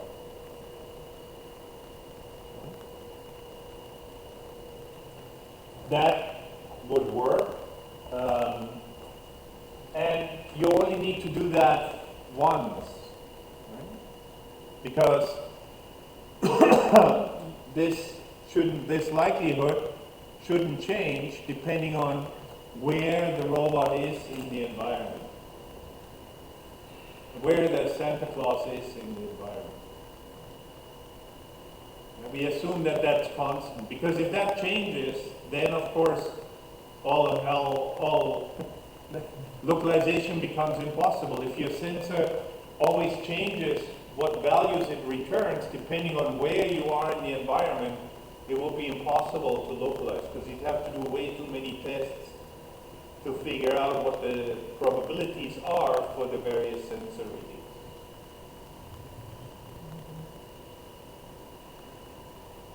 But in this case, this sensor model, I think I was a little bit too ambitious. I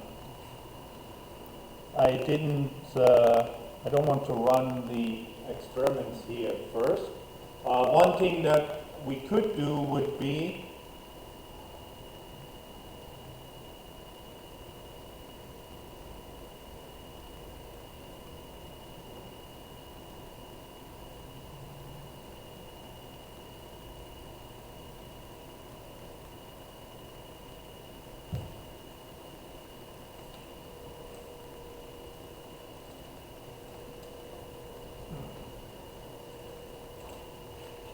we really just need a measurement of similarity here between those two, right?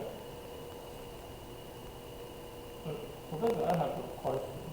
Because all the particles are located on different places, right? And the particle itself won't know where they are pressed in. Yeah. So counting the similarity of the particle reading, I cannot understand what's the meaning of it, because all the particles shouldn't have the same reading. If they are no, particles will have different readings. Yeah. Yes, yeah. So we're trying, like when I run here, right? After I run Santa Claus for a while, I get this reading, right? Which corresponds to 1, 2, 3, 4 detected chimneys, right? So it's 4 vectors like this, right? Right now, we think we represent our uncertainty about the domain by the position of all of these particles, right? So now let's look at one particle in particular. Let's look at this particle here. Now I can say, okay, if this is my current position, if this position is true, right, then I should detect chimneys here, here, and here, maybe, if that's still within range or not. So I should detect 3 chimneys. And the 3 chimneys that I should detect would be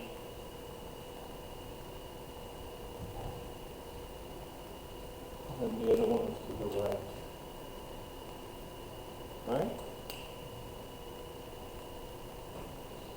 So now, if this is the sensor reading that I have, this is the sensor reading that if the position of that particle, this particle here, if that position is the correct position, then I should get this reading, right? Then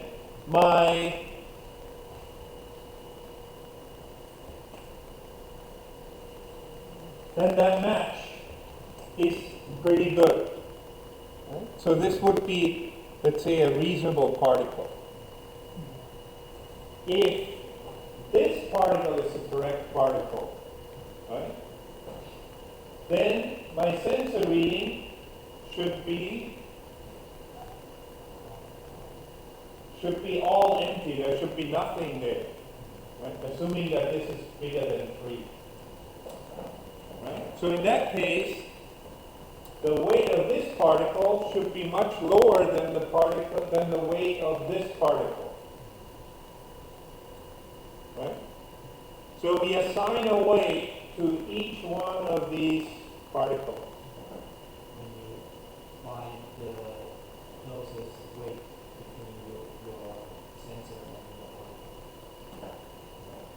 I assign a weight to each one of the particles. I don't look for the maximum one.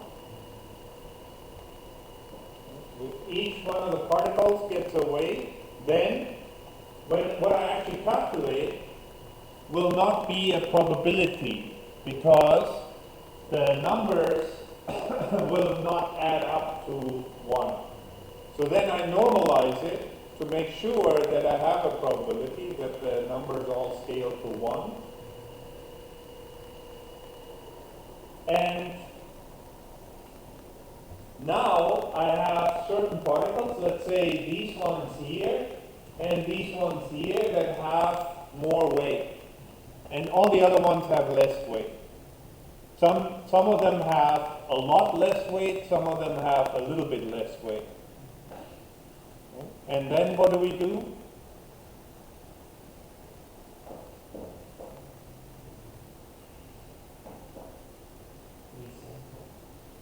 We resample and we use the weights. We use the weights in order to control how likely it is that we will use that. So basically, what we mean by resample is we now look at all the particles and I want to generate a new set of particles. The particles that have a high weight have a high chance of being used in the next round. The particles that have a low weight have a low chance of being used in the next round. So that means that, let's say I only have 2 particles that have very high weights and everything else has very low weights. Then, let's say it's this particle and this particle. And I need to generate 1,000 particles. Then I will get about 500 of these and 500 of this, 500 copies. They're all the same particle. Because when I sample, I take an individual particle here. So we pull those two out, so we get about 500 of these each, or 499 of these each, and a couple of other ones. Just randomly. Even though their probability is very low, it's still not zero, so we may still get that particular particle. So then what happens in the next step? We move. So now I have 500 particles. They're all this position. They're all the same. Now we move. Now our motion model will introduce noise. So these particles now are all going to be shifted around a little bit.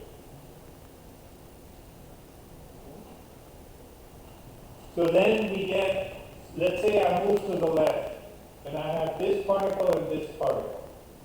These two particles have very high weight, everybody else had a weight almost zero.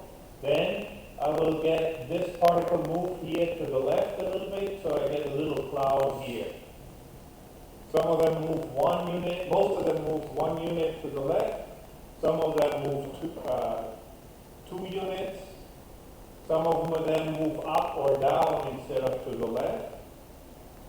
So I get this cloud, and I get another cloud here, where this particle would have moved to. And then we also selected this particle, this would have moved to here, and this particle would have moved to here.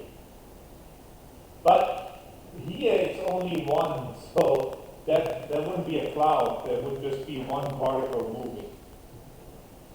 But here we have many copies of that particle. So I try it like, basically it's the same thing as trying 500 moves of that particular particle and checking where that ends up. And then we sense again.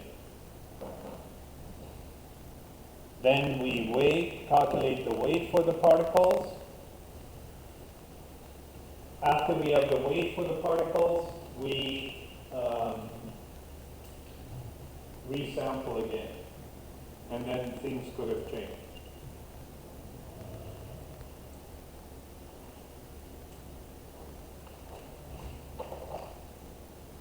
And so that's it for the particle filter algorithm.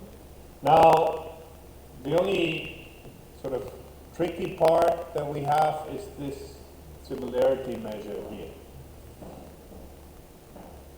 I need to have some measurement that sort of tells me how close does this measurement from the particle match what we actually got from the sensor. What's the likelihood?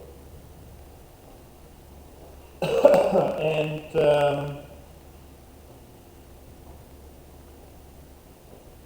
so it would be nice. I could just. Professor, I have a question. Yeah. We don't know the ground truth of the where the chimney is. Can we calculate the likelihood of our part? Yes, because I only need the map and my current position in the sensor model. I don't need to know where Santa Claus is, right? If we So don't maybe know, I should have put one Santa Claus position there. yeah, if we don't know where the Santa Claus is, I mean, just to draw it, you don't need to know. All I need to know is what's the likelihood that this particle, if this particle is at that location, what's the probability it will get this sensor reading?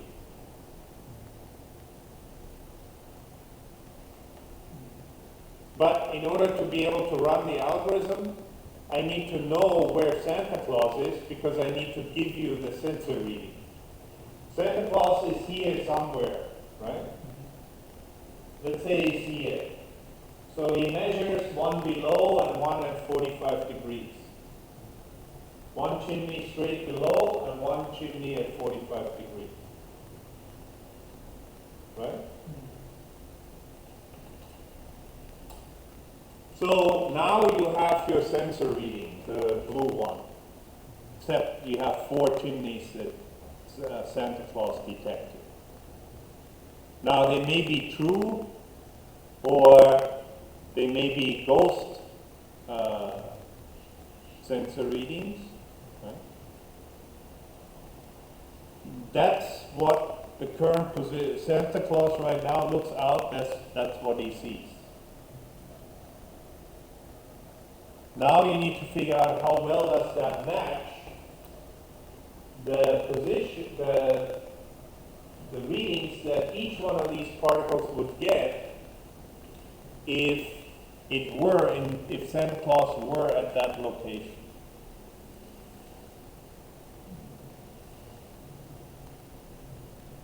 So for that, we need to do the comparison of the sensor reading from the particle and the sensor reading from Santa Claus. But the particle, when we update the particles, we don't use the current position of Santa Claus. I just need to do that in my simulation. Right? Because otherwise I cannot simulate what's happening.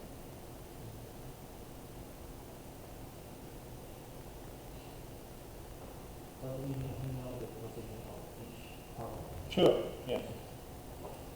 The position of each particle we need to know. But that's just what we simulate through the map. Like that's why I generate them randomly, so I can put particles anywhere I want.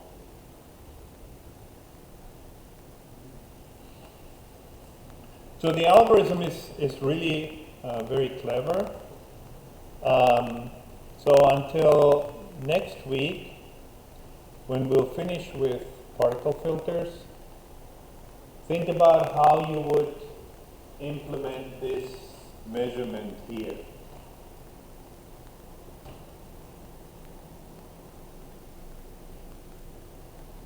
This distance measure. And I think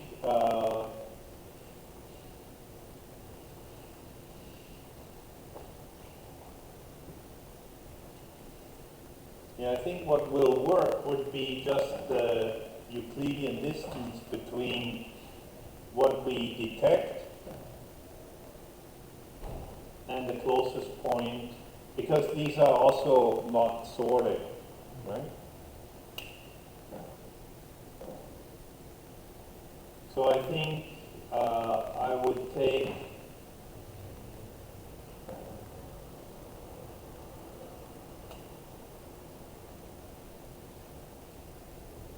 the reading with the minimum number of detected chimneys, and then calculate the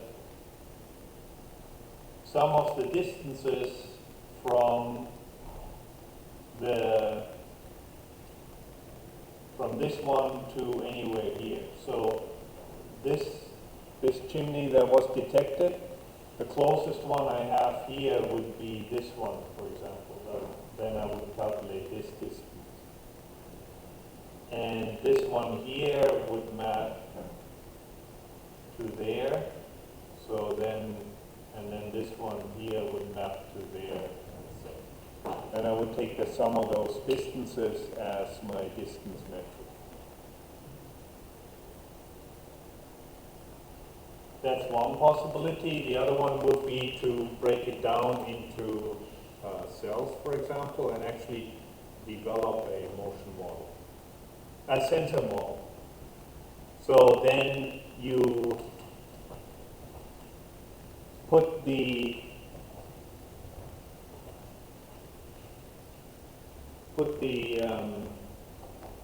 particle into different locations in the environment, and you would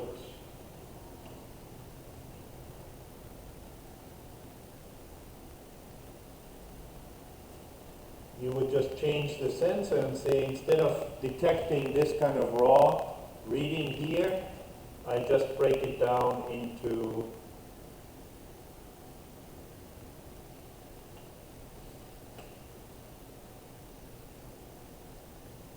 these 9,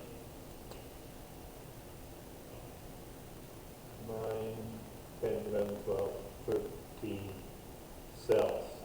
And then you just calculate what the probabilities are that you get for if that particle is in a particular location. So you generate an environment with a couple of chimneys, then you take the reading, then you check which quadrant the chimney was detected in, and then you run this 1,000 times to calculate the probabilities of this happening. And probably 2 is too much, so probably can get away with just 1.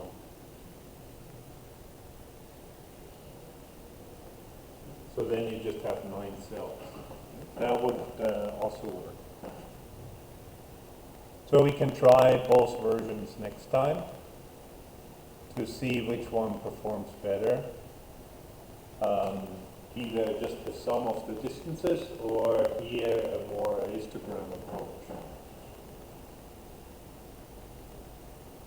But in practice, you have to think about this quite carefully. The particle filter is the standard algorithm, that there's nothing to tune or anything like that. The only parameter that you have, another nice thing about the particle filter algorithm is that you only have one parameter, which is the number of particles that you have, yes. And then you can do some tricks if you're really keen. Then you can do things like, if my distribution is spread out, then I increase the number of particles, because obviously that domain is difficult to navigate in. If all my particles are close together, then, so they all have a high weight, then I decrease the number of particles. And so some more advanced algorithms use a dynamic number of particles. But in practice, I think it doesn't make so much difference. Usually you just have sort of the number of particles that you can afford with the current hardware that you have available. Especially because most of the computations are quite simple, so they run very fast on a CPU and even faster on a GPU. Depending on how complicated your sensor model and your motion models are. But it's a very nice sort of linear algorithm. If your algorithm runs too slow with 2,000 particles, then you can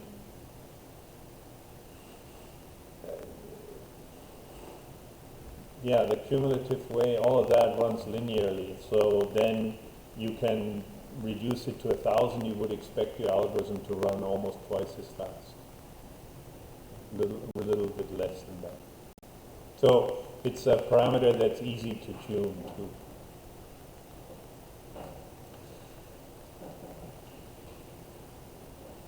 So that makes it very nice. There's not a lot of things to think about to tune. Not many parameters you can actually change. The only thing you can change is the number of particles. And it's sort of easy to see what happens if you don't have enough particles. How would you know?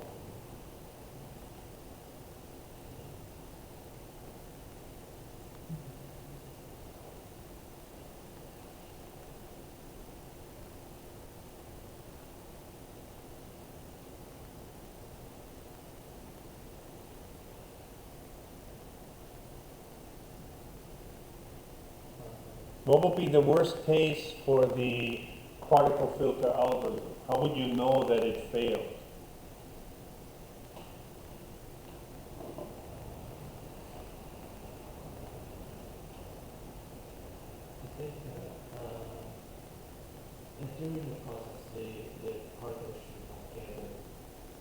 Right, that's what we hope, that the particles will collapse on, yeah, but given the sensor reading, that's invariably this is going to happen.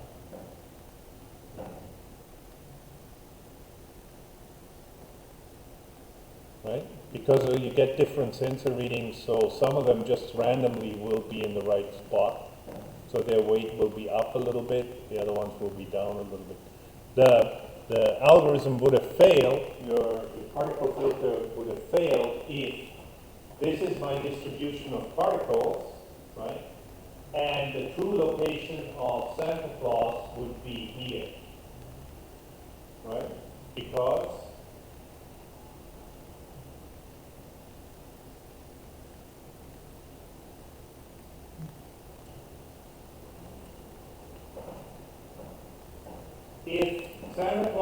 if the true location of Santa Claus is here, right?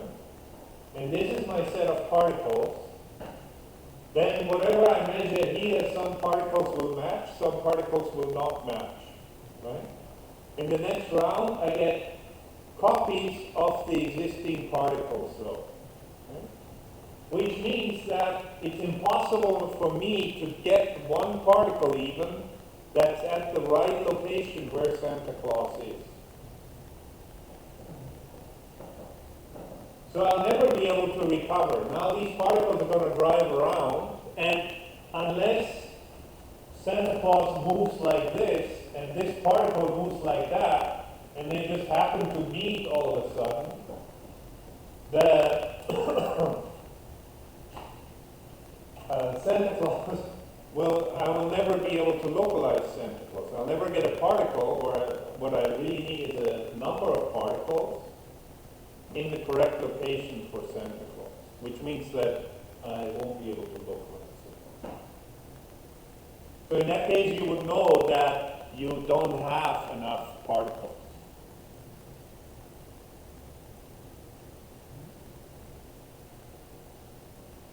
Now,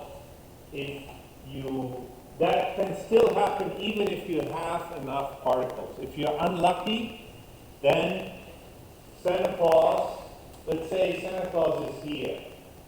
So there's lots of chimneys around. So you should get lots of readings from chimneys. But because we have this probability here, right, it may actually say, oh, there's no chimneys around at all. Now, all of these particles here then, that are actually in the right position, right? They match what the current position of Santa Claus is. So these particles are very good. They're at the right place.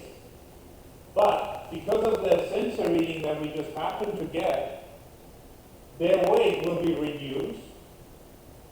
Whereas this particle and these particles here now will get a big weight. Huge weight. So when we resample, we may not get any particle here.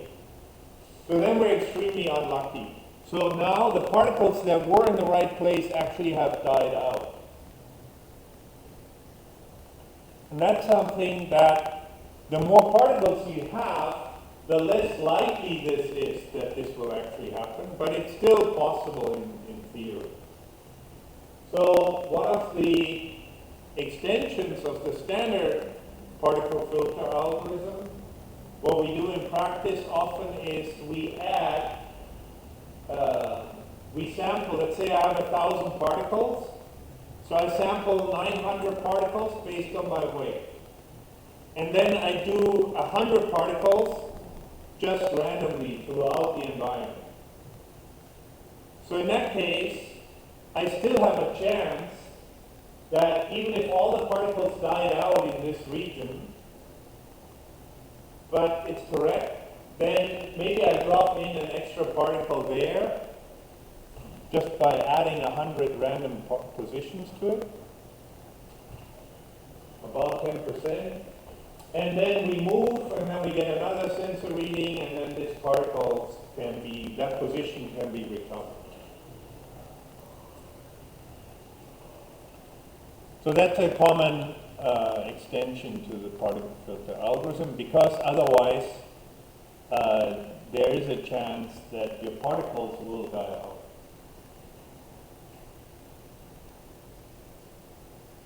But I mean, yes, the more particles you have, the less chance there is of this happening. But it's still a probability, a possibility, and the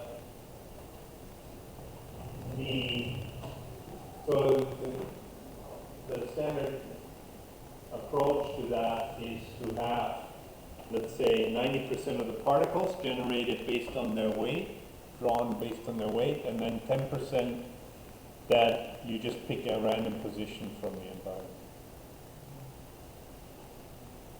And that allows you then, in theory and in practice, to recover from when you lose all the particles in the right position through bad luck.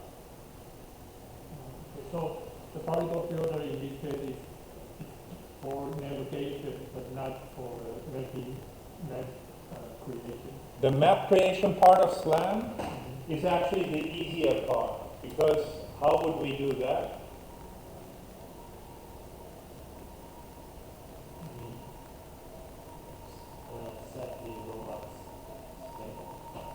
Yeah, you just assume then that this particle is correct, and when the particle starts building its own map, so then each particle has a map associated with it.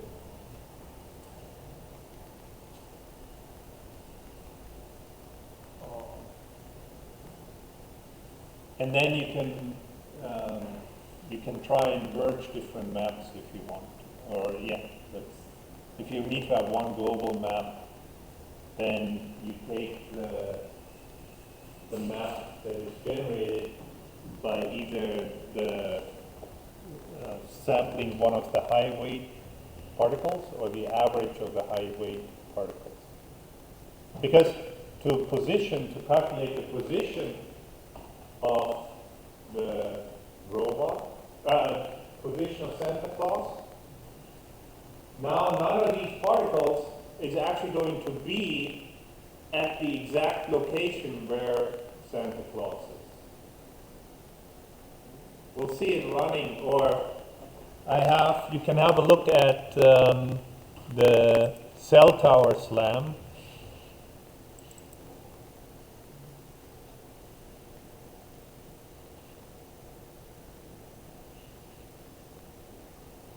Which is what we implemented last year.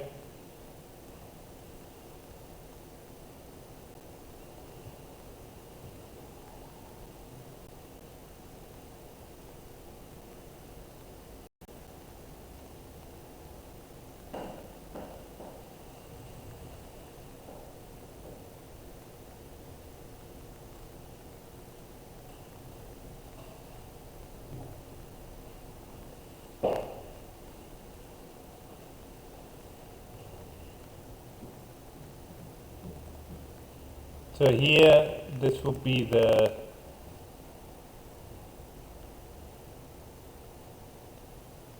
an animation of the cell tower domain. So for the cell tower domain, you have different black towers, and you have a robot.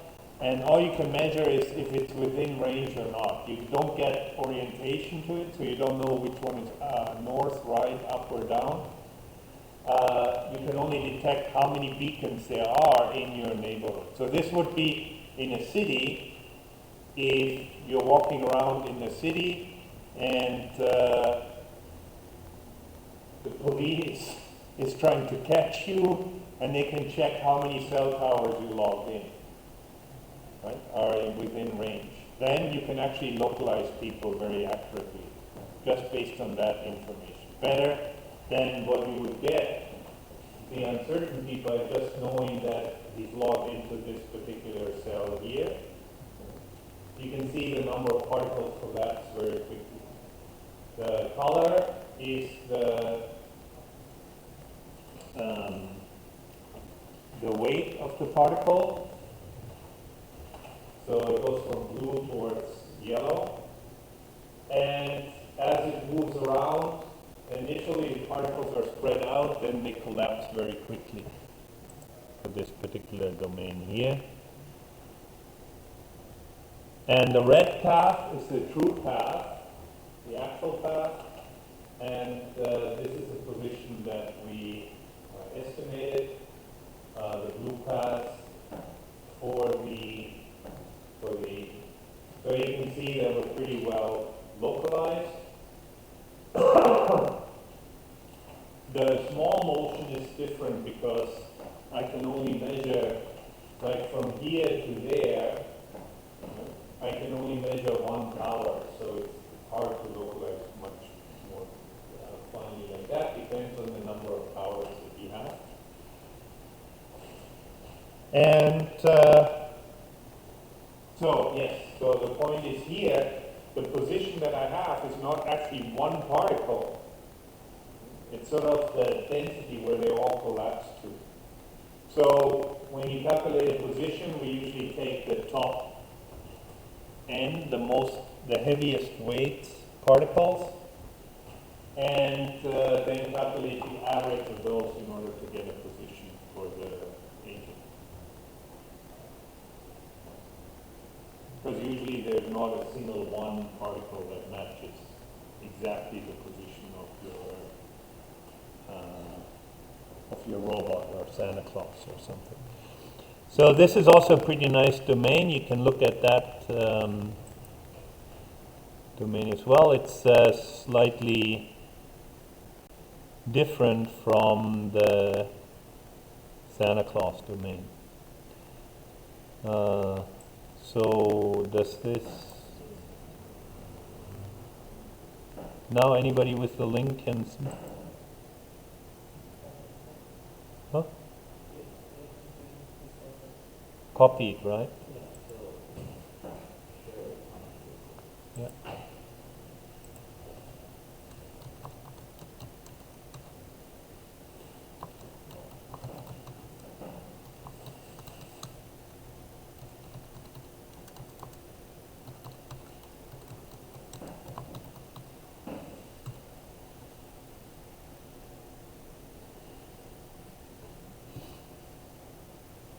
So we want to draw something similar for the Santa Claus domain then.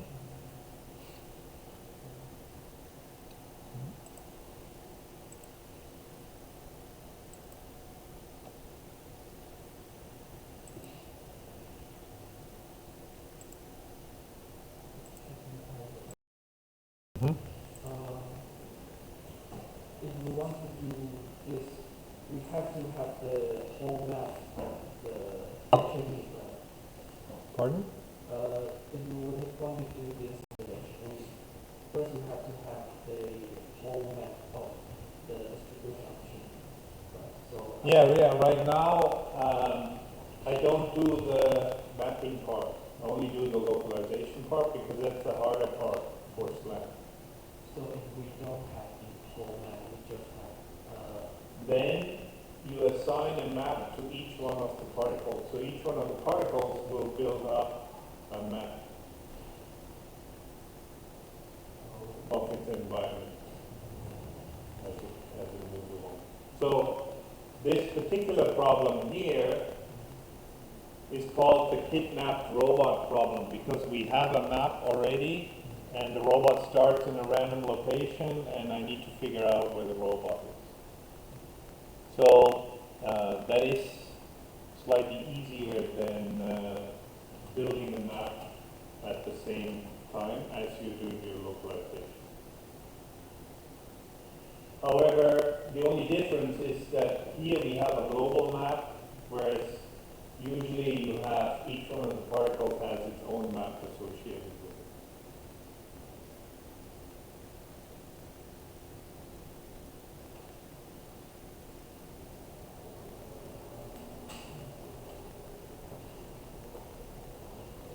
So then but they still do the same thing.